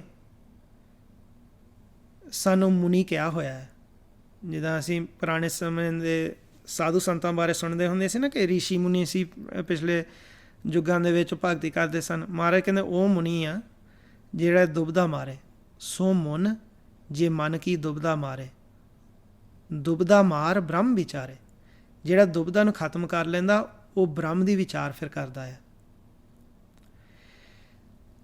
ਹੁਣ ਇਹ ਆਪਣੇ ਆਪ ਨੂੰ ਫਿਰ ਅਸੀਂ ਦੇਖਣਾ ਆ। ਕਈ ਵਾਰੀ ਅਸੀਂ ਸੰਸਾਰ 'ਚ ਦੇਖਦੇ ਹਾਂ, ਕੋਈ ਕਹਿ ਦਿੰਦਾ ਕਿ ਫਲਾਣੇ ਜੀ ਮਾੜੇ ਆ, ਕੋਈ ਵੱਖ-ਵੱਖ ਮਜ਼ਹਬਾਂ ਦੇ ਲੋਕ ਇੱਕ ਦੂਸਰੇ ਨਾਲ ਨਫ਼ਰਤ ਕਰਨ ਲੱਗ ਪੈਂਦੇ ਆ, ਉਹ ਦੁਬਦਾ ਨਾਲ ਭਰੇ ਹੁੰਦੇ ਆ। ਅਸੀਂ ਗੁਰੂ ਸਾਹਿਬ ਦੇ ਸਿੱਖ ਹੋਣ ਦੇ ਨਾਤੇ ਦੁਬਦਾ ਤੋਂ ਰਹਿਤ ਰਹਿਣਾ ਆ। ਸਾਨੂੰ ਦੱਸਣਾ ਚਾਹੀਦਾ ਕਿ ਸਾਰਾ ਹਰੀ ਦਾ ਰੂਪ ਆ। ਜਦੋਂ ਅਸੀਂ ਦੇਖਣਾ ਸੰਸਾਰ ਨੂੰ ਇਸ ਤਰੀਕੇ ਦੇ ਨਾਲ ਜ਼ਰੂਰ ਦੇਖ ਸਕਦੇ ਹਾਂ ਕਿ ਕਿਹਦਾ ਮਨ ਸੁੱਤਾ ਆ, ਪੰਜਾਂ ਦੂਤਾਂ ਦੇ ਵਾਸ ਆ। ਫਿਰ ਉੱਥੋਂ ਥੋੜ੍ਹਾ ਜਿਹਾ ਸੁਚੇਤ ਰਹਿਣਾ ਹੁੰਦਾ, ਸਾਖਤ ਦੀ ਸੰਗਤ ਨਹੀਂ ਕਰਨੀ ਹੁੰਦੀ, ਕੋਸ਼ਿਸ਼ ਕਰਨੀ ਹੈ ਕਿ ਉੱਥੋਂ ਪਰੇ ਰਹੀਏ ਜਿੰਨਾ ਕੁ ਹੋ ਸਕੇ। ਅਤੇ ਅਸੀਂ ਫਿਰ ਲੱਭਣਾ ਹੁੰਦਾ ਕਿ ਕਿਹੜਾ ਇਸ ਮਾਰਗ 'ਤੇ ਤੁਰਦਾ ਹੈ ਜਿਹੜੀ ਮੇਰੀ ਮਦਦ ਕਰਕੇ ਪ੍ਰਮਾਤਮਾ ਨਾਲ ਮੈਨੂੰ ਮਿਲਾ ਦੇ। ਉਹ ਫਿਰ ਅਸੀਂ ਗੁਰਸਿੱਖਾਂ ਦੀ ਸੰਗਤ ਭਾਲਦੇ ਹਾਂ। ਫਿਰ ਅਸੀਂ ਗੁਰਮੁਖ ਲੱਭਦੇ ਹਾਂ ਜਿਹੜਾ ਪ੍ਰਮਾਤਮਾ ਨਾਲ ਭੇਦ ਹੋਣਾ ਜਾਣੇ ਜਾਂ ਇਸ ਮਾਰਗ ਨੂੰ ਜਾਣੇ ਅਤੇ ਇਸ ਮਾਰਗ 'ਤੇ ਸਾਡੀ ਮਦਦ ਕਰ ਸਕੇ। ਫਿਰ ਸੰਗਤ ਕਰਨ ਲੱਗ ਪੈਂਦੇ ਹਾਂ। ਇਸ ਤਰੀਕੇ ਨਾਲ ਅਸੀਂ ਸੰਸਾਰ ਨੂੰ ਦੇਖ ਸਕਦੇ ਕਿ ਮਨਮੁਖ ਗੁਰਮੁਖ। ਫਿਰ ਵੀ ਜਿਹੜਾ ਜਗਿਆਸੂ ਆ ਉਹ ਇਸ ਮਾਰਗ 'ਤੇ ਤੁਰਦਾ ਹੋਇਆ ਆਪਣੇ ਆਪ ਨੂੰ ਗੁਰਮੁਖ ਨਹੀਂ ਸਮਝਦਾ। ਉਸ ਇਸ ਮਾਰਗ 'ਤੇ ਚੱਲਦਾ ਹੋਇਆ ਸਮਝਦਾ ਕਿ ਮੈਂ ਸਾਰਿਆਂ ਨਾਲੋਂ ਨੀਵਾਂ ਹਾਂ। ਜਿਹਨੂੰ ਮਹਾਰਾਜ ਕਹਿੰਦੇ ਆ ਕਿ ਜਿਹੜਾ ਆਪਣੇ ਆਪ ਨੂੰ ਨੀਵਾਂ ਗਿਣਦਾ ਹੈ ਉਹ ਸਾਰਿਆਂ ਨਾਲੋਂ ਉੱਚਾ ਹੈ। ਮਹਾਰਾਜ ਕਹਿੰਦੇ ਆ ਕਿ ਆਪਸ ਕੋ ਜੋ ਜਾਣੇ ਨੀਚਾ ਸੋ ਗਨੀਏ ਸਭ ਤੇ ਉੱਚਾ। ਅਤੇ ਮਹਾਰਾਜ ਨੇ ਦੱਸਿਆ ਹੋਇਆ ਕਿ ਹਮ ਨਹੀਂ ਚੰਗੇ ਬੁਰਾ ਨਹੀਂ ਕੋਏ, ਪ੍ਰਣਵਤ ਨਾਨਕ ਤਾਰੇ ਸੋਏ। ਜਿਹੜਾ ਆਪਣੇ ਆਪ ਨੂੰ ਨਹੀਂ ਚੰਗਾ ਸਮਝਦਾ, ਅਰਥਾਤ ਕਿ ਆਪਣੇ ਆਪ ਨੂੰ ਨੀਵਾਂ ਸਮਝਦਾ ਆ, ਆਪਣੇ ਆਪ ਦੇ ਵਿੱਚ ਦੇਖਦਾ ਤੁਹਾਨੂੰ ਅਵਗੁਣ ਦਿਸਦੇ ਆ, ਕਹਿੰਦੇ ਉਹ ਤਰਨ ਜੋਗਾ ਆ। ਕਿਉਂਕਿ ਜਿਹੜਾ ਦੂਜਾ ਆ ਸਮਝੂਗਾ ਆਪਣੇ ਆਪ ਨੂੰ ਚੰਗਾ ਸਮਝਦਾ, ਦੂਜਿਆਂ ਨੂੰ ਮਾੜਾ ਸਮਝਦਾ, ਉਹ ਤਾਂ ਹਉਮੈ ਦੇ ਵਿੱਚ ਆ। ਹਉਮੈ ਨਾਲ ਤਾਂ ਅਸੀਂ ਤਰ ਨਹੀਂ ਸਕਦੇ। ਹੁਣ ਇਹ ਹੋ ਗਈਆਂ ਦੋ ਰੁਕਾਵਟਾਂ ਜਿਹਦੀ ਗੱਲ ਕੀਤੀ, ਹਉਮੈ ਅਤੇ ਦੁਬਦਾ। ਫਿਰ ਮਹਾਰਾਜ ਨੇ ਸਾਨੂੰ ਦੱਸਿਆ ਹੋਇਆ ਕਿ ਜਦੋਂ ਅਸੀਂ ਸੰਸਾਰ ਨੂੰ ਦੇਖਦੇ ਹਾਂ ਅਤੇ ਜੇ ਅਸੀਂ ਦੁਬਦਾ ਦੇ ਵਿੱਚ ਹੁੰਦੇ ਹਾਂ ਅਤੇ ਫਿਰ ਅਸੀਂ ਕਿਸੇ ਬਾਰੇ ਕੋਈ ਮਾੜਾ ਸ਼ਬਦ ਕਹਿੰਦੇ ਹਾਂ, ਕਿਸੇ ਬਾਰੇ ਕੋਈ ਅਸੀਂ ਚੰਗਾ ਕਹਿੰਦੇ ਹਾਂ। ਅਤੇ ਮਹਾਰਾਜ ਨੇ ਦੱਸਿਆ ਹੋਇਆ ਉਸਤਤ ਅਸੀਂ ਕਰਨੀ ਪਰਮਾਤਮਾ ਦੀ। ਅਤੇ ਅਸੀਂ ਜਦੋਂ ਕਿਸੇ ਨੂੰ ਮਾੜਾ ਕਹਿੰਦੇ ਹਾਂ ਨਾ, ਅਸੀਂ ਨਿੰਦਿਆ ਕਰ ਰਹੇ ਹੁੰਦੇ ਹਾਂ। ਖਾਸ ਕਰਕੇ ਜਦੋਂ ਝੂਠੀਆਂ ਗੱਲਾਂ ਕਰ ਰਹੇ ਹਾਂ, ਕੋਈ ਇੱਕ ਤਾਂ ਹੁੰਦਾ ਕਰਮ ਦੀ ਵਿਚਾਰ ਕੇ ਆਹ ਕਰਮ ਹੋਇਆ, ਚਲੋ ਠੀਕ ਹੈ ਉੱਥੇ ਰਹਿਣ ਤੋਂ ਗੱਲ ਕੀਤੀ ਕਿ ਆਹ ਕਰਮ ਹੋਇਆ, ਕਰਮ ਚੰਗਾ ਨਹੀਂ। ਪਰ ਜਦੋਂ ਅਸੀਂ ਕਰਨ ਲੱਗ ਪੈਂਦੇ ਵੱਧ ਚੜ੍ਹਾ ਕੇ ਗੱਲਾਂ ਅਤੇ ਨਿੰਦਿਆ ਚੁਗਲੀ ਕਰਦੇ ਹਾਂ ਅਤੇ ਇਹ ਵੀ ਇੱਕ ਰੁਕਾਵਟ ਆ, ਇਹ ਤੀਜੇ ਨੰਬਰ 'ਤੇ ਆ ਜਾਂਦੀ। ਫਿਰ ਮਹਾਰਾਜ ਨੇ ਦੱਸਿਆ ਕਿ ਅਸੀਂ ਜਦੋਂ ਕਿਸੇ ਦੀ ਨਿੰਦਿਆ ਚੁਗਲੀ ਕਰਦੇ ਹਾਂ ਅਤੇ ਆਪਣਾ ਜਿਹੜਾ ਆ ਅਸੀਂ ਕਮਾਈ ਖੋਹ ਬੈਠਦੇ ਹਾਂ ਅਤੇ ਪ੍ਰਮਾਤਮਾ ਦੇ ਅੱਖਾਂ ਦੇ ਵਿੱਚ ਅਸੀਂ ਆਪਣੀ ਜਿਹੜਾ ਵਿਸ਼ਵਾਸ ਬਣਿਆ ਹੁੰਦਾ ਆ ਉਹ ਵੀ ਪ੍ਰਮਾਤਮਾ ਦੇ ਅੱਖਾਂ ਦੇ ਵਿੱਚ ਅਸੀਂ ਖੋਹ ਬੈਠਦੇ ਹਾਂ। ਮਹਾਰਾਜ ਕਹਿੰਦੇ ਆ ਪਰਾਈ ਬਖੀਲੀ ਕਰੇ ਆਪਣੀ ਪ੍ਰਤੀਤ ਖੋਵਨ, ਸਗਵਾ ਪੀ ਆਪ ਲਖਾਏ। ਜਿਹੜਾ ਕਿਸੇ ਦੀ ਨਿੰਦਿਆ ਚੁਗਲੀ ਕਰਦਾ ਆ ਆਪਣੇ ਚਿੱਤੋਂ ਬੜਾ ਸਿਆਣਾ ਹੁੰਦਾ, ਦੂਜੇ ਦੀ ਗੱਲ ਕਰਦਾ, ਅਤੇ ਜਿਹੜਾ ਸੁਣਨ ਵਾਲਾ ਹੁੰਦਾ ਉਹਨੂੰ ਤਾਂ ਉਸੇ ਵੇਲੇ ਪਤਾ ਲੱਗ ਜਾਂਦਾ ਕਿ ਇਹ ਨਿੰਦਕ ਆ, ਇਹ ਚੁਗਲੀ ਕਰਨ ਵਾਲਾ ਹੈ। ਅਤੇ ਪ੍ਰਮਾਤਮਾ ਨੂੰ ਤਾਂ ਸਿੱਧਾ ਹੀ ਪਤਾ ਹੈ ਕਿਉਂਕਿ ਉਹ ਤਾਂ ਸਾਨੂੰ ਦੇਖਦੇ ਆ ਹਰ ਵਕਤ। ਮਹਾਰਾਜ ਕਹਿੰਦੇ ਆ ਜਿਹਦੇ ਅੰਦਰ ਇੱਦਾਂ ਚੁਗਲੀ ਕਰਨ ਦੀ ਆਦਤ ਹੈ ਉਹਨੂੰ ਚੁਗਲੋ ਕਹਿ ਦਿੱਤਾ ਗੁਰਬਾਣੀ 'ਚ। ਜਿਸ ਅੰਦਰ ਚੁਗਲੋ ਵੱਜਾ, ਸੰਸਾਰ ਵਿੱਚ ਉਹਦਾ ਨਾਂ, ਦਰਗਾਹ ਦੇ ਵਿੱਚ ਨਾਂ ਉਹਦਾ ਚੁਗਲੋ ਪੈ ਜਾਂਦਾ। ਜਿਸ ਅੰਦਰ ਚੁਗਲੋ ਵੱਜਿਆ, ਕੀਤਾ ਕਰਤਿਆ ਉਸ ਦਾ ਸਭ ਗਿਆ। ਫਿਰ ਕੀ ਹੁੰਦਾ? ਮਹਾਰਾਜ ਕਹਿੰਦੇ ਆ ਕਿ ਉਹਦਾ ਕੀਤਾ ਕਰਾਇਆ ਤਾਂ ਸਾਰਾ ਜਾਂਦਾ ਲੱਗਦਾ ਚੁਗਲੀਆਂ ਕਰਨ ਨਾਲ। ਨਿਤ ਚੁਗਲੀ ਕਰੇ ਅਣਹੋਦੀ ਪਰਾਈ, ਮੂੰਹ ਕੱਢ ਨਾ ਸਕਿਆ ਉਸ ਦਾ ਕਾਲਾ ਪਿਆ। ਕਹਿੰਦੇ ਫਿਰ ਉਹਦਾ ਮੂੰਹ ਕਾਲਾ ਕੀਤਾ ਜਾਂਦਾ। ਇੱਦਾਂ ਹੀ ਮਹਾਰਾਜ ਨੇ ਸਾਨੂੰ ਸਮਝਾ ਦਿੱਤਾ ਕਿ ਇਹ ਕਾਲਾ ਸਾਡਾ ਮੂੰਹ ਹੋ ਜਾਣਾ, ਨਿੰਦਿਆ ਚੁਗਲੀ ਕਰਨੀ ਨਹੀਂ ਹੁੰਦੀ। ਮਹਾਰਾਜ ਕਹਿੰਦੇ ਨਿੰਦਾ ਭਲੀ ਕਿਸੇ ਕੀ ਨਾਹੀਂ, ਮਨਮੁਖ ਮੁਗਧ ਕਰਨ, ਮੂੰਹ ਕਾਲੇ ਤਿੰਨ ਨਿੰਦਕਾਂ ਨਰਕੇ ਘੋਰ ਪਵਨ। ਕਿ ਜੇਕਰ ਅਸੀਂ ਕਿਸੇ ਦੀ ਨਿੰਦਿਆ ਕਰਦੇ ਹਾਂ, ਅਸਲ ਵਿੱਚ ਸਾਰਾ ਹਰੀ ਦਾ ਰੂਪ ਆ, ਅਤੇ ਅਸੀਂ ਆਪਣੇ ਆਪ ਨੂੰ ਚੰਗਾ ਸਮਝ ਰਹੇ ਹਾਂ, ਦੂਜੇ ਨੂੰ ਮਾੜਾ ਸਮਝਦੇ, ਤਾਂ ਹੀ ਤਾਂ ਉਹਦੇ ਬਾਰੇ ਗਲਤ ਕਹਿ ਰਹੇ ਹਾਂ। ਕਹਿੰਦੇ ਕਿ ਫਿਰ ਸਾਨੂੰ ਸਜ਼ਾ ਦੇ ਭਾਗੀ ਬਣਨਾ ਪੈਣਾ, ਸਾਨੂੰ ਮੂੰਹ ਕਾਲਾ ਕਰਕੇ ਨਰਕ 'ਚ ਸਿੱਟਿਆ ਜਾਊਗਾ। ਕਈ ਜੀਵ ਕਹਿ ਦਿੰਦੇ ਕਿ ਨਰਕ ਸਵਰਗ ਨਹੀਂ ਹੈਗਾ, ਉਹ ਗੁਰਬਾਣੀ ਨਹੀਂ ਧਿਆਨ ਨਾਲ ਪੜ੍ਹਦੇ। ਨਰਕ ਸਵਰਗ ਦੀ ਗੱਲ ਕੀਤੀ ਹੋਈ ਹੈ, ਇੱਥੇ ਸਿੱਧਾ ਹੀ ਮਹਾਰਾਜ ਨੇ ਕਿਹਾ ਨਰਕ ਵਿੱਚ ਜਾਣਾ ਪਊਗਾ, ਕਾਲਾ ਮੂੰਹ ਹੋ ਜਾਣਾ। ਅਤੇ ਉਹ ਸਿੱਧਾ ਮਹਾਰਾਜ ਨੇ ਗੁਰਬਾਣੀ 'ਚ ਦੱਸਿਆ, ਲੋਕ ਧਿਆਨ ਨਾਲ ਪੜ੍ਹਦੇ ਨੇ। ਨਰਕ ਵੀ ਹੈਗਾ, ਸਵਰਗ ਵੀ ਹੈਗਾ ਹੈ, ਪਰ ਗੁਰਮੁਖ ਜਿਹੜੇ ਆ ਉਹ ਇਹਨਾਂ ਨਰਕ ਅਤੇ ਸਵਰਗ ਤੋਂ ਉੱਪਰ ਉੱਠ ਜਾਂਦੇ ਆ, ਸੱਚੇ ਮਹਿਲ ਦੇ ਵਿੱਚ ਨਿਵਾਸ ਕਰਦੇ ਆ।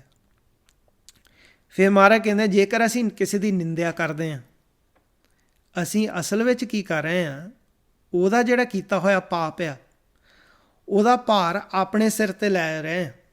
ਮਹਾਰਾਜ ਦੱਸਦੇ ਨੇ ਗੁਰਬਾਣੀ ਵਿੱਚ, ਮਨਮੁਖ ਅੰਧੇ ਸੁਧ ਨਾ ਕਾਏ, ਕਿ ਜਿਹੜੇ ਮਨਮੁਖ ਆ ਉਹ ਅੰਧੇ ਆ, ਉਹਨਾਂ ਨੂੰ ਕੋਈ ਸੁਧ ਬੁੱਧ ਨਹੀਂ ਹੈ। ਆਤਮ ਘਾਤੀ ਹੈ ਜਗਤ ਕਸਾਈ, ਉਹਨਾਂ ਨੂੰ ਕਸਾਈ ਗਿਣਿਆ ਜਾਂਦਾ ਮਨਮੁਖ ਨੂੰ। ਉਹ ਆਤਮ ਘਾਤ ਕਰ ਰਿਹਾ। ਕਿਵੇਂ ਆਤਮ ਘਾਤ ਕਰਦੇ ਆ? ਨਿੰਦਾ ਕਰ ਕਰ ਬਹੁ ਭਾਰ ਉਠਾਵੈ, ਬਿਨ ਮਜ਼ੂਰੀ ਭਾਰ ਪਹੁੰਚਾਵਣੇ ਆ। ਉਹ ਦੂਜਿਆਂ ਦੀ ਨਿੰਦਿਆ ਕਰਦੇ ਆ ਅਤੇ ਉਹਨਾਂ ਦਾ ਭਾਰ ਆਪਣੇ ਸਿਰ 'ਤੇ ਲੈ ਕੇ ਬਿਨਾਂ ਪੇ ਤੋਂ ਮਜ਼ਦੂਰੀ ਕਰ ਰਿਹਾ ਆ, ਸਰਵਿਸ ਕਰ ਰਿਹਾ ਆ, ਅਤੇ ਉਹ ਅਗਲੇ ਦੀ ਸਜ਼ਾ ਆਪਣੇ ਸਿਰ 'ਤੇ ਲੈ ਰਹੇ ਆ, ਅਗਲੇ ਦੇ ਜਿਹੜੇ ਪਾਪ ਆ ਧੋ ਰਹੇ ਆ। ਤਾਂ ਮਹਾਰਾਜ ਨੇ ਸਾਨੂੰ ਸਮਝਾ ਦਿੱਤਾ ਕਿ ਕਰਨ ਨਾ ਸੁਣੈ ਕਾਹੂ ਕੀ ਨਿੰਦਾ, ਸਭ ਤੇ ਜਾਣੈ ਆਪਸ ਕੋ ਮੰਦਾ। ਕਿ ਕੰਨਾਂ ਦੁਆਰਾ ਕਿਸੇ ਦੀ ਨਿੰਦਿਆ ਨਾ ਸੁਣੋ, ਸਾਰਿਆਂ ਤੋਂ ਆਪਣੇ ਆਪ ਨੂੰ ਨੀਵਾਂ ਸਮਝੋ, ਆਪਣੇ ਆਪ ਨੂੰ ਮੰਦਾ ਸਮਝੋ। ਮੈਂ ਨਹੀਂ ਚੰਗਾ ਅਤੇ ਸਾਰੇ ਚੰਗੇ ਨੇ। ਭਗਤ ਕਬੀਰ ਜੀ ਫਿਰ ਦੱਸਦੇ, ਜਿਹੜੇ ਭਗਤ ਜਨ ਹੁੰਦੇ ਆ ਉਹਨਾਂ ਦੀ ਕੋਈ ਨਿੰਦਿਆ ਕਰੇ, ਭਗਤ ਜਿਹੜੇ ਆ ਉਹਨਾਂ ਨੂੰ ਸਮਾਂ ਖੁਸ਼ੀ ਚੜ੍ਹਦੀ ਹੈ ਕਿ ਮੇਰੀ ਨਿੰਦਿਆ ਕੀਤੀ ਕਿਸੇ ਨੇ, ਮੇਰੇ ਪਾਪ ਧੋਤੇ। ਜਿਹੜੇ ਭਗਤਾਂ ਦੀ, ਸੰਤਾਂ ਦੀ ਨਿੰਦਿਆ ਕਰਦੇ ਆ ਉਹਨਾਂ ਨੂੰ ਹੋਰ ਵੀ ਫਿਰ ਸਜ਼ਾ ਮਿਲਦੀ ਆ। ਉਹ ਸੁਖਮਨੀ ਸਾਹਿਬ ਦੇ ਵਿੱਚ ਤੁਸੀਂ ਪੜ੍ਹ ਸਕਦੇ ਆ। ਪਰ ਭਗਤਾਂ ਦੇ ਪਾਸਿਓਂ ਉਹ ਭਗਤ ਜਿਹੜੇ ਆ, ਜੇ ਕੋਈ ਭਗਤ ਦੀ ਨਿੰਦਾ ਕਰਦਾ, ਭਗਤ ਜਿਹੜਾ ਉਹ ਖੁਸ਼ ਹੋ ਜਾਂਦਾ ਕਿ ਮੇਰੀ ਨਿੰਦਿਆ ਹੋ ਰਹੀ ਆ। ਮਹਾਰਾਜ ਦੱਸਦੇ ਨੇ ਭਗਤ ਕਬੀਰ ਜੀ ਦੀ ਬਾਣੀ, ਨਿੰਦਾ ਹਮਰੀ ਪ੍ਰੇਮ ਪਿਆਰ, ਨਿੰਦਾ ਹਮਰਾ ਕਰੈ ਉਧਾਰ। ਕਿ ਨਿੰਦਕ ਜਿਹੜਾ ਆ ਉਹ ਮੇਰੀ ਨਿੰਦਿਆ ਕਰੂਗਾ ਤਾਂ ਉਹ ਮੇਰਾ ਉਧਾਰ ਕਰ ਰਿਹਾ ਆ। ਜਨ ਕਬੀਰ ਕੋ ਨਿੰਦਾ ਸਾਰ, ਨਿੰਦਕ ਡੁੱਬਾ ਹਮ ਉਤਰੇ ਪਾਰ। ਕਿ ਨਿੰਦਕ ਜਿਹੜਾ ਆ ਉਹ ਡੁੱਬ ਜਾਂਦਾ, ਅਸੀਂ ਪਾਰ ਉਤਰ ਜਾਂਦੇ, ਅਸੀਂ ਭਵ ਸਾਗਰ ਨੂੰ ਪਾਰ ਕਰ ਜਾਂਦੇ, ਪਰਮਾਤਮਾ ਨਾਲ ਮਿਲਾਪ ਹੋ ਜਾਂਦਾ। ਗੁਰਮੁਖ ਹੋਣ ਦੇ ਨਾਤੇ, ਭਗਤ ਹੋਣ ਦੇ ਨਾਤੇ ਜਿਹੜਾ ਜਗਿਆਸੂ ਆ ਇਸ ਮਾਰਗ 'ਤੇ ਤੁਰਦਾ, ਉਹਨੂੰ ਫਿਰ ਪਰਵਾਹ ਨਹੀਂ ਹੁੰਦੀ ਕੋਈ ਉਹਦੀ ਨਿੰਦਿਆ ਕਰੇ ਜਾਂ ਉਹਦੀ ਉਸਤਤ ਕਰੇ। ਉਹਨਾਂ ਨੂੰ ਬਰਾਬਰ ਸਮਝਣ ਲੱਗ ਪੈਂਦਾ, ਉਹਨਾਂ ਨੂੰ ਬਰਾਬਰ ਸਮਝਦਾ। ਮਹਾਰਾਜ ਕਹਿੰਦੇ ਆ, ਮਰ ਮੋਇਆ ਸਭ ਦੇ ਮਰ ਜਾਏ। ਅਸਲੀ ਮਰਨਾ ਉਹੀ ਹੈ ਜਿਹੜਾ ਸ਼ਬਦ ਦੁਆਰਾ ਆਪਣੇ ਮਨ ਨੂੰ ਮਾਰਦਾ ਹੈ। ਬਾਕੀ ਜਿਹੜਾ ਸੰਸਾਰ ਆ ਉਹ ਮਰਦਾ ਹੈ, ਫਿਰ ਜਨਮ ਲੈਂਦਾ, ਫਿਰ ਮਰਦਾ, ਫਿਰ ਜਨਮ ਲੈਂਦਾ, ਜਨਮ ਮਰਨ ਦੇ ਗੇੜ ਦੇ ਵਿੱਚ ਰਹਿੰਦਾ ਆ। ਅਸਲੀ ਜਿਹੜਾ ਮਰਨਾ ਆ ਉਹ ਸ਼ਬਦ ਦੁਆਰਾ ਮਰਨਾ। ਮਰ ਮੋਇਆ ਸਭ ਦੇ ਮਰ ਜਾਏ, ਉਹਨੂੰ ਫਿਰ ਸਦੀਵੀ ਸੁਰਜੀਤ ਕੀਤਾ ਜਾਂਦਾ ਆ ਸਤਿਗੁਰ ਦੇ ਘਰ ਵਿੱਚ, ਜਿਹਨੂੰ ਮਹਾਰਾਜ ਕਹਿੰਦੇ ਆ ਸਤਿਗੁਰ ਕਹਿ ਜਨਮੈ ਗਵਨ ਮਟਾਇਆ। ਉਹਦਾ ਆਉਣ ਜਾਣ ਦਾ ਚੱਕਰ ਫਿਰ ਮਹਾਰਾਜ ਮਿਟਾ ਦਿੰਦੇ ਆ। ਮਹਾਰਾਜ ਕਹਿੰਦੇ ਆ, ਉਸਤਤ ਨਿੰਦਾ ਗੁਰ ਸਮਝਣ ਆਈ, ਇਸ ਯੁਗ ਮੈਂ ਲਾਹਾ ਹਰ ਜਪ ਲੈ ਜਾਏ। ਕਿ ਉਸਤਤ ਅਤੇ ਨਿੰਦਾ ਇੱਕ ਬਰਾਬਰ ਜਿਹੜੇ ਗੁਰਮੁਖ ਜਾਣੇ ਆ ਉਹ ਸਮਝਦੇ ਆ, ਕਿਉਂਕਿ ਗੁਰੂ ਸਾਹਿਬ ਤੋਂ ਉਹਨਾਂ ਨੇ ਗਿਆਨ ਲਿਆ, ਗੁਰੂ ਸਾਹਿਬ ਨੇ ਉਹਨਾਂ ਨੂੰ ਗਿਆਨ ਬਖਸ਼ਿਆ, ਅਤੇ ਉਹ ਜਾਣਦੇ ਆ ਕਿ ਇਸ ਯੁੱਗ ਵਿੱਚ ਇਹੀ ਲਾਹਾ ਹੈ ਕਿ ਹਰੀ ਦਾ ਨਾਮ ਜਪ ਕੇ ਇਸ ਸੰਸਾਰ ਵਿੱਚ ਚਲੀਏ। ਇਹ ਹੋ ਗਈ 3 ਰੁਕਾਵਟਾਂ ਦੀ ਗੱਲ, ਹਉਮੈ, ਦੁਬਦਾ ਅਤੇ ਨਿੰਦਿਆ ਚੁਗਲੀ। ਫਿਰ ਮਹਾਰਾਜ ਨੇ ਦੱਸਿਆ ਹੋਇਆ ਕਿ ਲਾਜ, ਲੋਕ ਲੱਜਾ ਜਿਹਨੂੰ ਕਹਿੰਦੇ ਆ, ਕਿ ਲੋਕਾਂ ਦੀ ਸ਼ਰਮ ਕਰਨੀ ਕਿ ਲੋਕ ਕੀ ਸੋਚਣਗੇ ਕਿ ਜੇ ਮੈਂ ਨਾਮ ਜਪ ਰਿਹਾ ਹਾਂ ਅਤੇ ਮੇਰੇ 'ਤੇ ਹੱਸਣ ਨਾ ਕਿ ਵਾਲਾ ਭਗਤ ਬਣਿਆ ਹੋਇਆ। ਕਿ ਲੋਕ ਫਿਰ ਇਸ ਡਰ ਦੇ ਮਾਰੇ ਭਗਤੀ ਛੱਡ ਦਿੰਦੇ ਆ। ਮਹਾਰਾਜ ਕਹਿੰਦੇ ਆ ਕਿ ਲੋਕ ਲੱਜਾ ਜਿਹੜੀ ਇਸ ਤੋਂ ਉੱਪਰ ਉੱਠਣਾ। ਕਹਿੰਦੇ ਕਿ ਸ਼ਰਮ ਤਾਂ ਸਾਨੂੰ ਤਾਂ ਕਰਨੀ ਚਾਹੀਦੀ ਆ, ਲੋਕ ਲੱਜਾ ਕਰਨੀ ਚਾਹੀਦੀ ਤਾਂ ਜੇ ਅਸੀਂ ਨਾਮ ਤੋਂ ਟੁੱਟੇ ਹੋਏ ਹਾਂ, ਨਾਮ ਤੋਂ ਟੁੱਟੇ ਹੋਏ ਫਿਰ ਤਾਂ ਸ਼ਰਮ ਨਾ ਮਰਨਾ ਚਾਹੀਦਾ। ਮਹਾਰਾਜ ਕਹਿੰਦੇ ਆ, ਲਾਜ ਮਰੈ ਜੋ ਨਾਮ ਨਾ ਲੈਵੈ। ਕਹਿੰਦੇ ਸ਼ਰਮ ਨਾ ਮਰਨਾ ਚਾਹੀਦਾ ਉਹਨੂੰ ਜਿਹੜਾ ਨਾਮ ਨਹੀਂ ਲੈਂਦਾ। ਨਾਮ ਬਿਹੂਨ ਸੁਖੀ ਕਿਉਂ ਸੋਵੈ। ਜਿਹੜਾ ਨਾਮ ਤੋਂ ਬਗੈਰ ਆ ਰਹਿੰਦਾ ਉਹ ਸੁਖੀ ਕਿੱਦਾਂ ਸੌ ਸਕਦਾ। ਹਰ ਸਿਮਰਨ ਛਾੜ ਪਰਮਗਤ ਚਾਹੇ, ਮੂਲ ਬਿਨਾ ਸਾਕਾ ਕਤ ਆਹੇ। ਕਹਿੰਦੇ ਹਰੀ ਦਾ ਸਿਮਰਨ ਛੱਡ ਕੇ ਪਰਮਗਤੀ ਚਾਹੁੰਦੇ ਆ। ਅਤੇ ਕਹਿੰਦੇ ਕਿ ਇਹ ਤਾਂ ਉਹ ਗੱਲ ਹੋਈ ਕਿ ਬਿਨਾਂ ਬੀਜ ਦੇ, ਬਿਨਾਂ ਮੂਲ ਦੇ ਅਸੀਂ ਕਹੀਏ ਕਿ ਦਰੱਖਤ ਦੀਆਂ ਸ਼ਾਖਾਂ ਫੁੱਟ ਪੈਣ। ਇੱਦਾਂ ਹੀ ਸਾਡਾ ਜੀਵਨ ਹੈ। ਜੇ ਅਸੀਂ ਨਾਮ ਜਪਦੇ ਨਹੀਂ, ਨਾਮ ਦੇ ਵਿੱਚ ਧਿਆਨ ਨਹੀਂ ਲਾਉਂਦੇ, ਅਤੇ ਅਸੀਂ ਕਹੀਏ ਕਿ ਸਾਨੂੰ ਪਰਮਗਤੀ ਮਿਲ ਜਾਏ, ਪ੍ਰਮਾਤਮਾ ਸਾਨੂੰ ਅਮਰ ਕਰ ਦੇ, ਅਤੇ ਕਹਿੰਦੇ ਕਿ ਇਹ ਤਾਂ ਫਿਰ ਅਣਹੋਣੀ ਗੱਲ ਆ। ਇੱਦਾਂ ਨਹੀਂ ਹੁੰਦਾ, ਨਾਮ ਜਪਣਾ ਪਊਗਾ। ਤਾਂ ਜਿਹੜੇ ਭਗਤ ਜਾਣੇ ਆ ਉਹ ਜਾਣਦੇ ਆ ਕਿ ਭਾਵੇਂ ਸਾਡੇ 'ਤੇ ਕੋਈ ਹੱਸਦਾ ਆ, ਜੋ ਵੀ ਆ, ਅਸੀਂ ਭਗਤੀ ਕਰਦੇ ਇਸ ਮਾਰਗ 'ਤੇ ਤੁਰਦੇ ਹਾਂ, ਜੋ ਮਰਜ਼ੀ ਕੋਈ ਕਹੀ ਜਾਵੇ, ਸਾਨੂੰ ਕੋਈ ਫਰਕ ਨਹੀਂ ਪੈਂਦਾ। ਐਸਾ ਭਗਤ ਦੀ ਅਵਸਥਾ ਹੋ ਜਾਂਦੀ ਹੈ, ਐਸੀ ਉਹਦੀ ਬਿਰਤੀ ਹੋ ਜਾਂਦੀ ਹੈ। ਤਾਂ ਗੁਰਬਾਣੀ ਵਿੱਚ ਕਹਿੰਦੇ ਆ, ਤੇਰੀ ਭਗਤ ਨਾ ਛੋਡੂੰ ਕਿਆ ਕੋ ਹਸੈ, ਸਾਚ ਨਾਮ ਮੇਰਾ ਹਿਰਦੈ ਵਸੈ। ਕਹਿੰਦੇ ਕੀ ਕੋਈ ਮੇਰੇ 'ਤੇ ਜੇ ਹੱਸ ਲਊਗਾ, ਤੇਰੀ ਭਗਤੀ ਨਹੀਂ ਛੱਡਣੀ। ਸੱਚਾ ਨਾਮ ਜਿਹੜਾ ਮੇਰੇ ਹਿਰਦੇ ਵਿੱਚ ਵਸਦਾ। ਫਿਰ ਮਹਾਰਾਜ ਦੱਸਦੇ ਨੇ, ਤੇਰੀ ਭਗਤ ਨਾ ਛੋਡੂੰ ਭਾਵੇਂ ਲੋਗ ਹਸੈ, ਚਰਨ ਕਮਲ ਮੇਰੇ ਹਿਰਦੈ ਵਸੈ। ਉੱਥੇ ਨਾਮ ਦੀ ਗੱਲ ਕਰ ਦਿੱਤੀ ਕਿ ਸਾਚ ਨਾਮ ਮੇਰੇ ਹਿਰਦੈ ਵਸੈ। ਇੱਥੇ ਕਹਿ ਦਿੱਤਾ ਚਰਨ ਕਮਲ ਮੇਰੇ ਹਿਰਦੈ ਵਸੈ। ਅਤੇ ਚਰਨ ਕਮਲ ਕਿਹੜੇ ਆ? ਉਹ ਵੀ ਉਹੀ ਨਾਮ ਆ ਜਿਹਨੂੰ ਮਹਾਰਾਜ ਕਹਿੰਦੇ, ਗੁਰ ਕੇ ਚਰਨ ਸਿਰੇਵਣੇ ਤੀਰਥ ਹਰ ਕਾ ਨਾਉ, ਅੱਗੇ ਦਰਗਾਹ ਮੰਨੀਆਂ ਮਿਲੇ ਨ ਥਾਵੇਂ ਥਾਂ। ਇਸ ਤਰੀਕੇ ਦੇ ਨਾਲ ਜਦੋਂ ਅਸੀਂ ਫਿਰ ਇਸ ਤੋਂ ਵੀ ਉੱਪਰ ਉੱਠ ਜਾਂਦੇ ਹਾਂ ਲੋਕ ਲੱਜਾ ਤੋਂ, ਫਿਰ ਅਸੀਂ ਇਸ ਮਾਰਗ 'ਤੇ ਤੁਰਦੇ ਹਾਂ। ਅਤੇ ਥੋੜ੍ਹਾ ਹੋਰ ਰਹਿ ਗਈ ਵਿਚਾਰ ਕਿ ਜਦੋਂ ਅਸੀਂ ਫਿਰ ਇਸ ਮਾਰਗ 'ਤੇ ਤੁਰਦੇ ਹਾਂ, ਕਾਲ ਜਿਹੜਾ ਆ ਇਸ ਦੀ ਡਿਊਟੀ ਲਾਈ ਹੋਈ ਆ ਪ੍ਰਮਾਤਮਾ ਵੱਲੋਂ ਕਿ ਇਹਨੇ ਕੌਤਕ ਕਰਨੇ ਹੁੰਦੇ ਆ ਕਿ ਮਨ ਇੱਥੇ ਤ੍ਰੈਗੁਣਾਂ ਦੇ ਵਿੱਚ ਖੇਡੇ। ਇਹ ਆਪਣੀ ਡਿਊਟੀ, 5 ਦੂਤ ਜਿਹੜੇ ਆ ਆਪਣੀ ਡਿਊਟੀ ਉਹ ਸਾਰੇ ਕਾਮ ਕ੍ਰੋਧ ਹੰਕਾਰ ਉਹ ਪੂਰੀ ਤਰ੍ਹਾਂ ਨਿਭਾਉਂਦੇ ਨੇ। ਸਾਡਾ ਮਨ ਜਿਹੜਾ ਹੈ ਇਹਦੀ ਡਿਊਟੀ ਇੱਕ ਹੀ ਹੈ ਕਿ ਨਾਮ ਦੇ ਦਾਇਰੇ ਦੇ ਵਿੱਚ ਰਹਿਣਾ, ਅਤੇ ਸਾਡਾ ਮਨ ਜਿਹੜਾ ਆ ਉਹ ਹੁਕਮ ਤੋਂ ਆਕੀ ਹੋ ਚੁੱਕਾ ਆ। ਅਤੇ ਜਦੋਂ ਇਸ ਮਾਰਗ 'ਤੇ ਅਸੀਂ ਤੁਰਦੇ ਹਾਂ ਭਗਤੀ ਕਰਨ, ਅਤੇ ਕਾਲ ਕਈ ਵਾਰੀ ਕੀ ਕਰਦਾ ਕਿ ਉਹ ਐਸੀਆਂ ਰੁਕਾਵਟਾਂ ਪਾਉਂਦਾ ਆ ਜਾਂ ਕੋਸ਼ਿਸ਼ ਕਰਦਾ ਹੈ ਕਿ ਮਨ ਨੂੰ ਡੁਲਾਵਾਂ। ਕਈ ਵਾਰੀ ਕੀ ਹੁੰਦਾ, ਇਸ ਮਾਰਗ 'ਤੇ ਤੁਰਦੇ ਹਾਂ ਅਤੇ ਸਾਨੂੰ ਕੋਈ ਰੋਗ ਲੱਗ ਜਾਂਦਾ। ਕਾਲ ਕੋਸ਼ਿਸ਼ ਕਰ ਰਿਹਾ ਹੁੰਦਾ ਉਸ ਵੇਲੇ ਕਿ ਇਹਨੂੰ ਡੁਲਾਵਾਂ, ਅਤੇ ਮਹਾਰਾਜ ਨੇ ਸਾਨੂੰ ਸਮਝਾ ਦਿੱਤਾ ਕਿ ਅਸੀਂ ਜੇਕਰ ਉੱਥੇ ਹਟ ਜਾਈਏ ਕਿ ਮੈਂ ਜੀ ਫਲੂ ਹੋ ਗਿਆ ਜਾਂ ਕੋਲਡ ਹੋ ਗਿਆ ਜਾਂ ਕੋਈ ਰੋਗ ਲੱਗਿਆ ਅਤੇ ਮੈਂ ਰੁਕ ਜਾਵਾਂ, ਭਗਤੀ ਕਰਨ ਹਟ ਜਾਈਏ, ਅਤੇ ਫਿਰ ਉੱਥੇ ਸਾਰੀ ਖੇਡ ਉੱਥੇ ਤੱਕ ਜਿੱਥੇ ਤੱਕ ਕਮਾਈ ਸੀਗੀ ਉੱਥੇ ਤੱਕ ਰਹਿ ਗਈ ਬਸ, ਅਤੇ ਗਾਂਹ ਨਹੀਂ ਵੱਧ ਹੋਇਆ।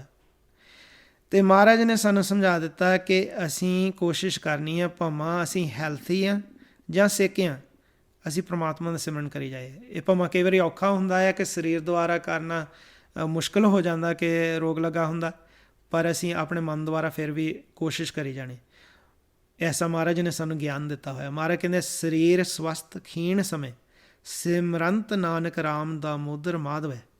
ਕਿ ਭਾਵੇਂ ਸਾਡਾ ਸਰੀਰ ਹੈਲਥੀ ਆ ਜਾਂ ਸਿੱਕ ਆ, ਅਸੀਂ ਕੋਸ਼ਿਸ਼ ਇਹੀ ਕਰਨੀ ਹੈ ਕਿ ਅਸੀਂ ਉਸ ਮਾਲਕ ਦਾ ਨਾਮ ਜਪੀ ਜਾਈਏ, ਉਸ ਮਾਲਕ ਨਾਲ ਜੁੜੀਏ, ਨਾਮ ਨਾਲ ਜੁੜੇ ਰਹੀਏ ਅੰਦਰੋਂ। ਫਿਰ ਜੇ ਅਸੀਂ ਇਸ ਆਬਸਟਕਲ ਨੂੰ, ਇਸ ਰੁਕਾਵਟ ਨੂੰ ਪਾਰ ਕਰ ਲਈਏ। ਸੋ ਪਹਿਲਾਂ ਤਾਂ ਗੱਲ ਕਰ ਰਹੇ ਸੀਗੇ ਕਿ ਕਿਹੜੇ ਸਾਡੇ ਰੁਕਾਵਟਾਂ ਆਉਂਦੀਆਂ, ਪਰਹੇਜ਼ ਕਿਹੜੇ ਕਰਨੇ ਆ, ਹਉਮੈ, ਦੁਬਦਾ, ਨਿੰਦਿਆ, ਚੁਗਲੀ ਅਤੇ ਲੋਕ ਲੱਜਾ ਤੋਂ ਉੱਪਰ ਉੱਠਣਾ। ਹੁਣ ਇਹ ਜਿਹੜੀਆਂ ਰੁਕਾਵਟਾਂ ਜਿਹੜੀਆਂ ਕਾਲ ਪਾਉਂਦਾ ਆ, ਜਿਵੇਂ ਬਿਮਾਰ ਹੋ ਜਾਣਾ, ਅਤੇ ਇਸ ਨੂੰ ਕਿਵੇਂ ਪਾਰ ਕਰਨਾ, ਇਸ ਦੀ ਵਿਚਾਰ ਚੱਲ ਰਹੇ ਹੈ ਕਿ ਇਹਨੇ ਤੁਹਾਡੇ ਰਾਹ ਦੇ ਵਿੱਚ ਕੀ ਕੀ ਸਮੱਸਿਆਵਾਂ ਲਿਆਉਣੀਆਂ ਆ। ਅਤੇ ਘਬਰਾਉਣਾ ਨਹੀਂ ਅਸੀਂ, ਕਿਉਂਕਿ ਉਹ ਮਾਲਕ ਸਾਡਾ ਬਹੁਤ ਵੱਡਾ ਆ। ਅਤੇ ਕਈ ਵਾਰੀ ਕੀ ਹੁੰਦਾ ਹੈ ਕਿ ਜੇ ਫਰਜ਼ ਕੀਤਾ ਅਸੀਂ ਇਹ ਜਾਪ ਕਰੀ ਜਾਈਏ, ਉਹ ਰੋਗ ਜਿਹੜਾ ਹੈ ਉਹ ਵੀ ਖਤਮ ਹੋ ਜਾਂਦਾ, ਅਸੀਂ ਉਸ ਨੂੰ ਪਾਰ ਕਰ ਲੈਂਦੇ ਹਾਂ, ਖਤਮ ਹੋ ਜਾਂਦਾ। ਅਤੇ ਫਿਰ ਕਾਲ ਕੋਈ ਹੋਰ ਚਾਲ ਚੱਲਦਾ ਹੈ, ਜਿਵੇਂ ਧਨ ਦੌਲਤ ਦੇ ਪੱਖੋਂ ਕਮਜ਼ੋਰ ਕਰ ਦੇਣਾ, ਆਰਥਿਕ ਪੱਖੋਂ ਕਮਜ਼ੋਰ ਕਰ ਦੇਣਾ, ਕੋਈ ਹੋਰ ਦੁੱਖ ਲਿਆਉਣਾ। ਮਹਾਰਾਜ ਨੇ ਗੁਰਬਾਣੀ 'ਚ ਸਾਨੂੰ ਸਮਝਾ ਦਿੱਤਾ ਕਿ ਕੋਈ ਵੀ ਦੁੱਖ ਹੋਵੇ, ਕੋਈ ਵੀ ਰੋਗ ਹੋਵੇ, ਕੋਈ ਵੀ ਵਿਪਤਾ ਹੋਵੇ, ਇਹ ਹਰੀ ਦਾ ਨਾਮ ਜਪ ਕੇ ਦੂਰ ਹੋ ਜਾਂਦੀ। ਸੋਗ ਰੋਗ ਬਿਪਤ ਅਤ ਭਾਰੀ, ਦੂਰ ਪਈ ਜਪ ਨਾਮ ਮੁਰਾਰੀ। ਕਿ ਸੋਗ ਹੋਵੇ, ਰੋਗ ਹੋਵੇ, ਬਿਪਤਾ ਹੋਵੇ, ਕੋਈ ਵੀ, ਕਹਿੰਦੇ ਕਿ ਹਰੀ ਦਾ ਨਾਮ ਜਪ ਕੇ ਇਹ ਸਾਰੀਆਂ ਦੂਰ ਹੁੰਦੀਆਂ ਹਨ। ਕਹਿੰਦੇ ਬਿਪਤਾ, ਦੁੱਖ ਤਾਂ ਉੱਥੇ ਹੀ ਹੁੰਦਾ ਜਿੱਥੇ ਹਰੀ ਦਾ ਸਿਮਰਨ ਨਹੀਂ। ਮਹਾਰਾਜ ਦੱਸਦੇ ਨੇ, ਬਿਪਤ ਤਾਹਾਂ ਜਹਾਂ ਹਰ ਸਿਮਰਨ ਨਾਹੀ, ਕੋਟ ਆਨੰਦ ਜੈ ਹਰ ਗੁਣ ਗਾਹੀ। ਬਿਪਤਾ ਉੱਥੇ ਹੀ ਪੈਂਦੀ ਆ, ਕੋਈ ਦੁੱਖ ਉੱਥੇ ਹੀ ਆਉਂਦਾ ਹੈ ਜਿੱਥੇ ਹਰੀ ਦਾ ਸਿਮਰਨ ਨਾ ਹੋਵੇ। ਮਹਾਰਾਜ ਦੱਸਦੇ ਨੇ ਕਿ ਸਾਨੂੰ ਕਰੋੜਾਂ ਆਨੰਦ ਦੀ ਪ੍ਰਾਪਤੀ ਹੁੰਦੀ ਹੈ ਜਦੋਂ ਅਸੀਂ ਹਰੀ ਦੇ ਗੁਣ ਗਾਉਂਦੇ ਹਾਂ। ਸੋ ਜਿਹੜੇ ਭਗਤ ਜਾਣੇ ਉਹ ਕੋਸ਼ਿਸ਼ ਇਹੀ ਕਰਦੇ ਕਿ ਹਰੀ ਦੀ ਉਸਤਤ ਕਰੀ ਜਾਈਏ, ਨਾਮ ਜਪੀ ਜਾਈਏ, ਕਿ ਇੱਧਰਲੇ ਪਾਸੇ ਰਹੀਏ, ਹਰੀ ਦੇ ਨਾਲ ਜੁੜੇ ਰਹੀਏ। ਤਾਂ ਮਹਾਰਾਜ ਨੇ ਸਾਨੂੰ ਸਮਝਾ ਦਿੱਤਾ ਗੁਰਬਾਣੀ ਵਿੱਚ, ਇਹਨਾਂ ਨੇ ਜਿਹੜਾ ਖੁਸ਼ੀ ਹੈ ਅਤੇ ਜਿਹੜੇ ਸੈਡਨੈਸ ਆ, ਇਹਨਾਂ ਨੂੰ ਵੀ ਬਰਾਬਰ ਸਮਝ ਲੈਣਾ। ਕਿ ਜੇ ਅਸੀਂ ਫਰਜ਼ ਕੀਤਾ ਸਾਡੇ ਕੋਲ ਦੌਲਤ ਆ ਜਾਏ, ਬੜੇ ਖੁਸ਼ ਨਹੀਂ ਫਟਾਫਟ ਹੋ ਜਾਣਾ। ਜੇ ਦੁੱਖ ਆਵੇ, ਦੌਲਤ ਵੀ ਖੁੰਝ ਜਾਏ, ਕਹਿੰਦੇ ਦੁਖੀ ਨਹੀਂ ਹੋਣਾ। ਸੰਪੈ ਦੇਖ ਨਾ ਹਰਖੀ ਹੈ, ਬਿਪਤ ਦੇਖ ਨਾ ਰੋਏ, ਜਿਉਂ ਸੰਪੈ ਤਿਉਂ ਬਿਪਤ ਹੈ, ਬਿਦ ਨੇ ਰਚਿਆ ਸੋ ਹੋਏ। ਜਿੱਦਾਂ ਦੇ ਵਿਧਾਤੇ ਨੇ ਬਿਦ ਬਣਾਈ ਹੈ, ਰਚਨਾ ਕੀਤੀ ਆ, ਉਸ ਦੇ ਵਿੱਚ ਜਿਹੜੇ ਸੁੱਖ ਆ ਦੁੱਖ ਆ ਇਹ ਆਉਂਦੇ ਆ। ਮਹਾਰਾਜ ਨੇ ਪਹਿਲਾਂ ਹੀ ਸਾਨੂੰ ਦੱਸ ਦਿੱਤਾ ਇੱਥੇ, ਸਾਨੂੰ ਭੇਜਣ ਤੋਂ ਪਹਿਲਾਂ, ਸੁੱਖ ਦੁੱਖ ਦੋਏ ਦਰ ਕੱਪੜੇ ਪਹਿਰੇ ਜਾਏ ਮਨੁੱਖ। ਕਿ ਸੁੱਖ ਦਾ ਕੱਪੜਾ ਹੈ, ਦੁੱਖ ਦਾ ਆ, ਅਤੇ ਅਸਲੀ ਸੁੱਖ ਦਾ ਉਹੀ ਹੈ ਜਿਹੜਾ ਸਿਫਤ ਸਲਾਹ ਦਾ ਕੱਪੜਾ ਅਸੀਂ ਪਹਿਨਦੇ ਹਾਂ, ਨਾਮ ਦਾ ਕੱਪੜਾ। ਮਹਾਰਾਜ ਨੇ ਸਾਨੂੰ ਸਮਝਾ ਦਿੱਤਾ, ਜਿੱਦਾਂ ਉਹ ਗੁਰਬਾਣੀ ਦੇ ਵਿੱਚ ਦੱਸਿਆ, ਜਿੱਦਾਂ ਸੁਦਾਮੇ ਦੀ ਉਦਾਹਰਨ ਆਉਂਦੀ ਆ ਕਿ ਦਾਲਦ ਕਹਿ ਦਿੱਤਾ, ਦਲਿੱਦਰ ਕਹਿ ਦਿੱਤਾ, ਦਾਰਿਦਰ ਕਹਿ ਦਿੱਤਾ ਆ, ਦਰਿਦਰ ਦਲਿੱਦਰ ਗਰੀਬੀ ਨੂੰ ਕਹਿ ਦਿੱਤਾ ਆ ਗੁਰਬਾਣੀ 'ਚ। ਅਤੇ ਸੁਦਾਮਾ ਜੀ ਉਹ ਸੀਗੇ ਕ੍ਰਿਸ਼ਨ ਭਗਵਾਨ ਦੇ ਬਚਪਨ ਦੇ ਦੋਸਤ।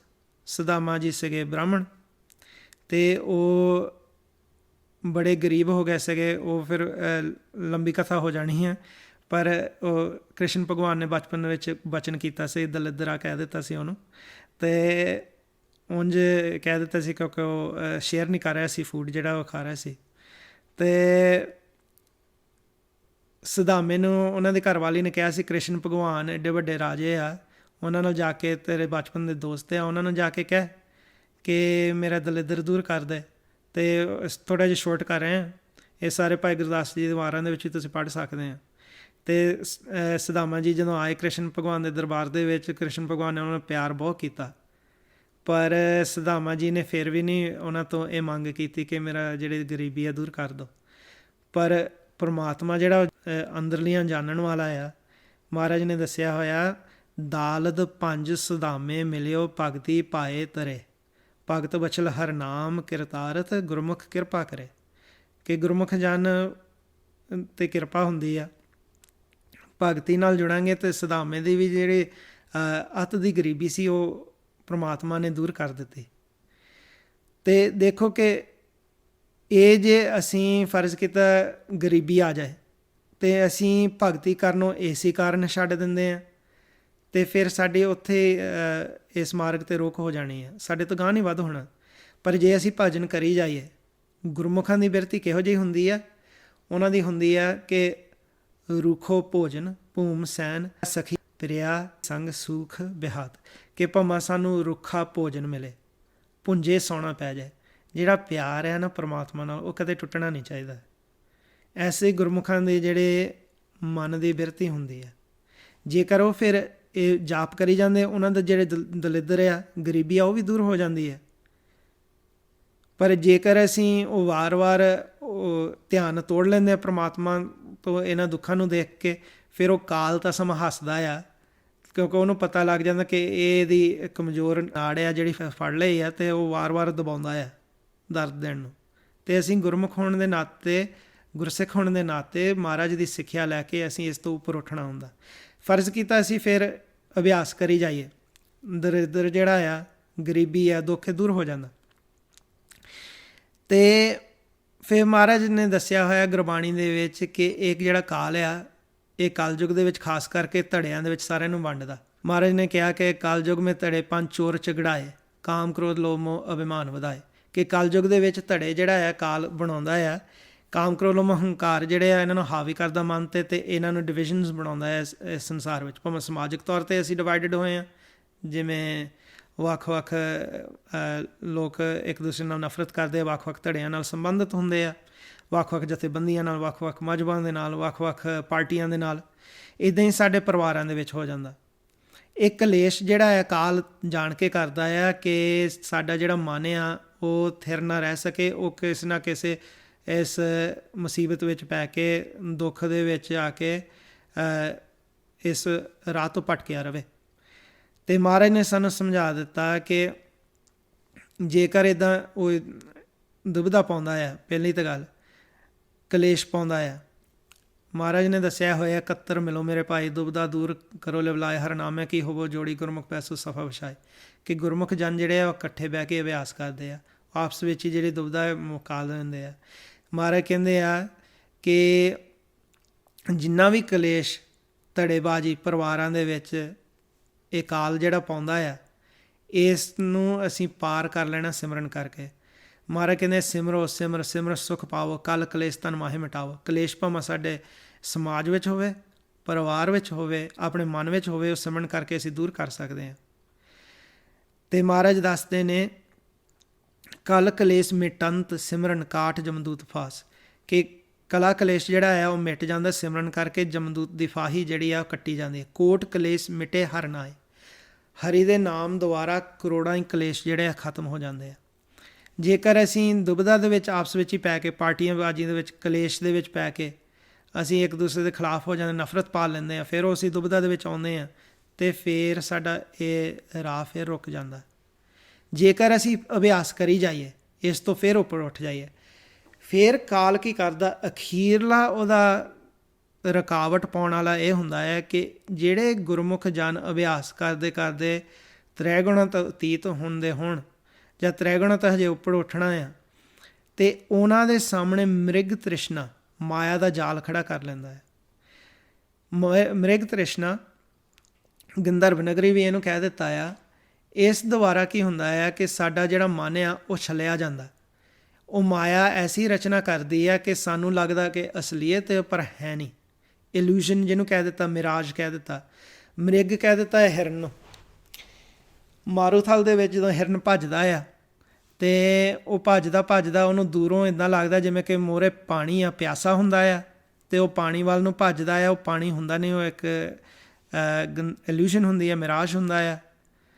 ਅਤੇ ਉਹ ਫਿਰ ਗਾਂਹ ਦੇਖਦਾ, ਹੋਰ ਦੇਖਦਾ ਅਤੇ ਹੋਰ ਪਾਣੀ ਉਹਨੂੰ ਲੱਗਦਾ, ਫਿਰ ਉਹ ਭੱਜਦਾ ਆ। ਅਤੇ ਉਹ ਇਸ ਤਰੀਕੇ ਦੇ ਨਾਲ ਮਾਰੂਥਲ ਦੇ ਵਿੱਚ ਭੱਜਦਾ ਉਹ ਪਾਣੀ ਉਹਨੂੰ ਪ੍ਰਾਪਤ ਨਹੀਂ ਹੁੰਦਾ ਅਤੇ ਉੱਥੇ ਆਪਣੇ ਪ੍ਰਾਣ ਤਿਆਗ ਦਿੰਦਾ। ਇਸ ਤਰੀਕੇ ਦੇ ਨਾਲ ਕਾਲ ਕੀ ਕਰਦਾ ਆ, ਮਾਇਆ ਦਾ ਜਿਹੜਾ ਜਾਲ ਖੜਾ ਕਰ ਦਿੰਦਾ ਕਿ ਸਾਨੂੰ ਗੰਧਰਵ ਨਗਰੀ ਦੇ ਵਿੱਚ ਪਾ ਦਿੰਦਾ। ਜਿਹੜੇ ਸਾਡੇ ਅੱਖਾਂ ਦੇ ਸਾਹਮਣੇ ਕਈ ਵਾਰੀ ਗੁਰਮੁਖ ਜਨ ਕੀ ਕਰਦੇ ਆ, ਉਹ ਦੇਖਣ ਲੱਗ ਪੈਂਦੇ ਰੰਗਾਂ ਨੂੰ। ਅਭਿਆਸ ਕਰਦੇ ਕਰਦੇ ਅਸੀਂ ਆਪਣੇ ਅੱਖਾਂ ਦਾ ਇਸਤੇਮਾਲ ਨਹੀਂ ਕਰਨਾ ਹੁੰਦਾ, ਧੁਨ ਵਿੱਚ ਧਿਆਨ ਰੱਖ ਕੇ ਕੰਨਾਂ ਦਾ ਇਸਤੇਮਾਲ ਕਰ ਰਹੇ ਹੁੰਦੇ ਆ। ਜੇਕਰ ਅਸੀਂ ਸਹੀ ਅਭਿਆਸ ਕਰਦੇ, ਜਿਹੜੇ ਅੱਖਾਂ ਦੇ ਸਾਹਮਣੇ ਰੰਗਾਂ ਨੂੰ ਦੇਖਣ ਲੱਗ ਪੈਂਦੇ ਆ, ਵੱਖ-ਵੱਖ ਤੱਤਾਂ ਦੇ ਵੱਖ-ਵੱਖ ਰੰਗ ਨੇ। ਜਿਵੇਂ ਮਿੱਟੀ ਦਾ ਤੱਤ ਆ, ਇਹਦਾ ਪੀਲਾ ਰੰਗ ਆ। ਜਿਹੜਾ ਵਾਯੂ ਆ, ਜਿਹੜੇ ਪੌਣ ਆ, ਇਹਦਾ ਹਰਾ ਰੰਗ ਆ। ਜਿਹੜਾ ਅਗਨ ਆ, ਇਹਦਾ ਲਾਲ ਰੰਗ ਆ। ਜਿਹੜਾ ਪਾਣੀ ਆ, ਇਹਦਾ ਚਿੱਟਾ ਰੰਗ ਆ। ਅਤੇ ਆਕਾਸ਼ ਤੱਤ ਦਾ ਨੀਲਾ ਜਾਂ ਕਾਲਾ ਨਜ਼ਰ ਆਉਂਦਾ ਆ। ਇਹ ਜਿਹੜੇ ਰੰਗ ਆ ਸਾਡੇ ਅੱਖਾਂ ਦੇ ਸਾਹਮਣੇ ਝੂਲਦੇ ਫਿਰਦੇ, ਇਹ ਕਦੇ ਆਉਂਦੇ ਆ ਕਦੇ ਜਾਂਦੇ ਆ, ਸਿਥਰ ਨਹੀਂ ਹੁੰਦੇ। ਇਹ ਮਾਇਆ ਦੇ ਤੱਤਾਂ ਦੇ ਰੰਗ ਆ। ਅਤੇ ਜਿਹੜੇ ਗੁਰਮੁਖ ਜਨ ਇਹਨਾਂ ਵਿੱਚ ਫਿਰ ਧਿਆਨ ਲਾਉਣ ਲੱਗ ਪੈਂਦੇ ਆ, ਉਹਨਾਂ ਨੂੰ ਇਹਨਾਂ ਤੋਂ ਪਾਰ ਥੋੜ੍ਹਾ ਜਿਹਾ ਦੇਖਣ ਸਾਰ ਇਹਨਾਂ ਨੂੰ ਨਜ਼ਰ ਆਉਣ ਲੱਗ ਪੈਂਦੇ ਵੱਖ-ਵੱਖ ਦ੍ਰਿਸ਼। ਕਈ ਵਾਰੀ ਇਹਨਾਂ ਦੇ ਵਿੱਚ ਉਹਨਾਂ ਨੂੰ ਵੱਖ-ਵੱਖ ਆਕਾਰ ਨਜ਼ਰ ਆਉਣ ਲੱਗ ਪੈਂਦੇ ਆ ਅਤੇ ਇਹ ਗੰਧਰਵ ਨਗਰੀ ਦੇ ਵਿੱਚ ਗੁਰਮੁਖ ਫਸ ਜਾਂਦੇ ਆ। ਅਸੀਂ ਗੰਧਰਵ ਨਗਰੀ ਤੋਂ ਸੁਚੇਤ ਰਹਿਣਾ ਹੁੰਦਾ, ਕਿਉਂਕਿ ਕਾਲ ਨੇ ਕੀ ਕਰਨਾ ਹੈ, ਇੱਥੇ ਕਈ ਵਾਰੀ ਗੰਧਰਵ ਨਗਰੀ ਦੇ ਵਿੱਚ ਕਈਆਂ ਨੂੰ ਰਿੱਧੀਆਂ ਸਿੱਧੀਆਂ ਵੀ ਮਾਮੂਲੀਆਂ ਆ ਜਾਂਦੀਆਂ, ਅਤੇ ਰਿੱਧੀਆਂ ਸਿੱਧੀਆਂ ਜਿਹੜੀਆਂ ਇਹ ਵੀ ਇੱਕ ਰੁਕਾਵਟ ਬਣ ਜਾਂਦੀ ਜੇ ਇਹਨਾਂ ਪਾਸੇ ਧਿਆਨ ਲਾ ਦਿੱਤਾ। ਅਸੀਂ ਕੋਸ਼ਿਸ਼ ਕਰਨੀ ਹੁੰਦੀ ਉਸ ਅਸਥਾਨ 'ਤੇ ਪਹੁੰਚਣਾ ਜਿੱਥੇ ਆਕਾਰਾਂ ਤੋਂ ਉੱਪਰ ਉੱਠਦੇ ਹਾਂ, ਜਿਹਨੂੰ ਮਹਾਰਾਜ ਕਹਿੰਦੇ ਆ ਸਤਿਗੁਰੂ ਹੈ ਬੋਹਿਤਾ ਸ਼ਬਦ ਲੰਘਾਵਣ ਹਾਰ, ਤਿੱਥੈ ਪਵਨ ਨਾ ਪਾਵਕੋ ਨਾ ਜਲ ਨਾ ਆਕਾਰ, ਤਿੱਥੈ ਸੱਚਾ ਸੱਚ ਨਾ ਭਵ ਜਲ ਤਾਰਨ ਹਾਰ। ਗੁਰਮੁਖ ਲੰਗੇ ਸੇ ਪਾਰ ਪਏ, ਸੱਚੇ ਸਿਉ ਲਿਵਲਾਏ, ਆਵਾ ਗੌਣ ਨਿਵਾਰਿਆ, ਜੋਤੀ ਜੋਤ ਮਿਲਾਏ। ਅਸੀਂ ਉਸ ਮੰਜ਼ਿਲ 'ਤੇ ਪਹੁੰਚਣਾ ਆ ਜਿੱਥੇ ਕੋਈ ਆਕਾਰ ਨਹੀਂ, ਉੱਥੇ ਸਿਰਫ ਨਿਰਾਕਾਰ ਆ, ਸੱਚ। ਜਦੋਂ ਸਤਿਗੁਰੂ ਸਾਨੂੰ ਭਵਸਾਗਰ ਪਾਰ ਕਰਾਉਂਦੇ ਆ ਨਾਮ ਦੁਆਰਾ, ਅਸੀਂ ਉਸ ਸਥਾਨ 'ਤੇ ਪਹੁੰਚਦੇ ਹਾਂ ਜਿੱਥੇ ਪੌਣ ਪਾਣੀ ਵਸੰਤਰ ਨਹੀਂ, ਤਿੱਥੈ ਪਵਨ ਨਾ ਪਾਵਕੋ, ਨਾ ਜਲ ਨਾ ਆਕਾਰ। ਉੱਥੇ ਕੋਈ ਕਿਸਮ ਦਾ ਸੂਖਮ ਜਾਂ ਅਸਤੂਲ ਆਕਾਰ ਨਹੀਂ ਹੈ, ਉੱਥੇ ਸਿਰਫ ਸੱਚ ਨਿਰੰਕਾਰ ਆ ਅਤੇ ਉਹਨਾਂ ਦਾ ਨਾਮ ਮੌਜੂਦ ਆ। ਉੱਥੇ ਸਿਰਫ ਨਿਰੰਕਾਰ ਹੈ ਅਤੇ ਉਹਨਾਂ ਦਾ ਨਾਮ ਮੌਜੂਦ ਹੈ, ਅਤੇ ਸਾਡੀ ਜੋਤ ਜਦੋਂ ਅਸੀਂ ਉਹਨਾਂ ਨੂੰ ਦੇਖਦੇ ਹਾਂ, ਸਾਡੀ ਜੋਤ ਉਹਨਾਂ ਵਿੱਚ ਜਾ ਕੇ ਮਿਲ ਜਾਂਦੀ ਹੈ। ਇਹ ਸਾਡੀ ਆਖਰੀ ਮੰਜ਼ਿਲ ਆ, ਇਹ ਸਾਡਾ ਆਖਰੀ ਗੋਲ ਆ। ਅਤੇ ਮ੍ਰਿਗ ਤ੍ਰਿਸ਼ਨਾ ਜਦੋਂ ਹੁੰਦੀ ਗੰਧਰਵ ਨਗਰੀ ਹੁੰਦੀ ਹੈ, ਅਤੇ ਜਿਹੜੇ ਗੁਰਮੁਖ ਜਾਨੇ ਉਹ ਅਭਿਆਸ ਕਰਦੇ ਕਰਦੇ ਆਕਾਰਾਂ ਦੇ ਵਿੱਚ ਪੈ ਜਾਂਦੇ ਆ। ਕਈਆਂ ਨੂੰ ਇੱਦਾਂ ਮਹਿਸੂਸ ਹੋਣ ਲੱਗ ਪੈਂਦਾ ਕਿ ਸੋਨੇ ਦੇ ਦਰਵਾਜ਼ੇ ਲੱਗੇ ਹੁੰਦੇ ਆ ਅਤੇ ਉਸ ਮੰਦਰ ਦੇ ਵਿੱਚ ਮੈਂ ਜਾ ਰਿਹਾ ਹਾਂ। ਕਈ ਪ੍ਰਚਾਰਕ, ਕਈ ਗੁਰਮੁਖ ਜਿਹੜੇ ਇਸ ਮੰਜ਼ਿਲ 'ਤੇ ਪਹੁੰਚਣ ਦੀ ਕੋਸ਼ਿਸ਼ ਕਰਦੇ ਆ ਅਸਲੀ 'ਤੇ, ਉਹ ਕਈ ਵਾਰੀ ਰਾਹ 'ਚ ਹੀ ਰੁਕ ਜਾਂਦੇ ਆ, ਗੰਧਰਵ ਨਗਰੀ ਦੇ ਵਿੱਚ ਪੈ ਜਾਂਦੇ। ਉਹਨਾਂ ਨੂੰ ਪਤਾ ਨਹੀਂ ਲੱਗਦਾ ਕਿ ਇਹ ਸਹੀ ਆ ਕਿ ਨਹੀਂ। ਉਹ ਸਮਝਦੇ ਆ ਕਿ ਜੋ ਵੀ ਮੈਨੂੰ ਦਿਸ ਰਿਹਾ ਹੈ ਅਸਲੀ ਆ, ਦੂਜੇ ਨੂੰ ਤਾਂ ਦਿਸਦਾ ਨਹੀਂ। ਪਰ ਮਹਾਰਾਜ ਨੇ ਗੁਰਬਾਣੀ 'ਚ ਸਾਨੂੰ ਸੁਚੇਤ ਕੀਤਾ। ਮਹਾਰਾਜ ਕਹਿੰਦੇ ਮ੍ਰਿਗ ਤ੍ਰਿਸ਼ਨਾ ਗੰਧਰਵ ਨਗਰੰ, ਧਰੁਮ ਛਾਇਆ ਰਚ ਦੁਰਮਤੈ। ਇਹ ਇੱਕ ਪਰਛਾਵੇਂ ਮੰਗ ਆ, ਅਤੇ ਜੇਕਰ ਅਸੀਂ ਮਹਾਰਾਜ ਕਹਿੰਦੇ ਕਿ ਇਹ 'ਚ ਪੈ ਜਾਂਦੇ ਆ, ਇਹ ਇੱਕ ਇਲੂਜ਼ਨ ਆ। ਇਲੂਜ਼ਨ ਜਿਹੜੀ ਆ ਉਹ ਰੀਅਲ ਨਹੀਂ ਹੁੰਦੀ, ਉਹ ਮਿਰਾਜ ਆ। ਜਿੱਦਾਂ ਪਰਛਾਵਾਂ ਹੁੰਦਾ ਦਰੱਖਤ ਦਾ, ਅਤੇ ਉਹ ਦੁਪਹਿਰ ਚੜ੍ਹੇ ਸਾਰ ਉਹ ਪਰਛਾਵਾਂ ਸਮੇਟ ਜਾਂਦਾ ਹੈ ਦਰੱਖਤ ਵਿੱਚ, ਇੱਦਾਂ ਹੀ ਇਹ ਜਿਹੜੀ ਮ੍ਰਿਗ ਤ੍ਰਿਸ਼ਨਾ ਆ ਇਹਨੇ ਵੀ ਮਿਟਣਾ ਆ। ਤਤੇ ਕੁਟੰਬ ਮੋਹ ਮਿਥਿਆ, ਤਤੇ ਕੁਟੰਬ ਮੋਹ ਮਿਥਿਆ, ਸਿਮਰੰਤ ਨਾਨਕ ਰਾਮ ਰਾਮ ਨਾਮੇ। ਕਹਿੰਦੇ ਕਿ ਜਿਹੜਾ ਇਹ ਮੋਹ ਵੀ ਅਸੀਂ ਕਰਦੇ ਹਾਂ ਆਪਣੇ ਪਰਿਵਾਰ ਦੇ ਨਾਲ, ਜਿਹੜਾ ਝੂਠਾ ਪਿਆਰ ਹੁੰਦਾ ਆ, ਕਹਿੰਦੇ ਇਹ ਵੀ ਮਿਥਿਆ ਹੀ ਆ।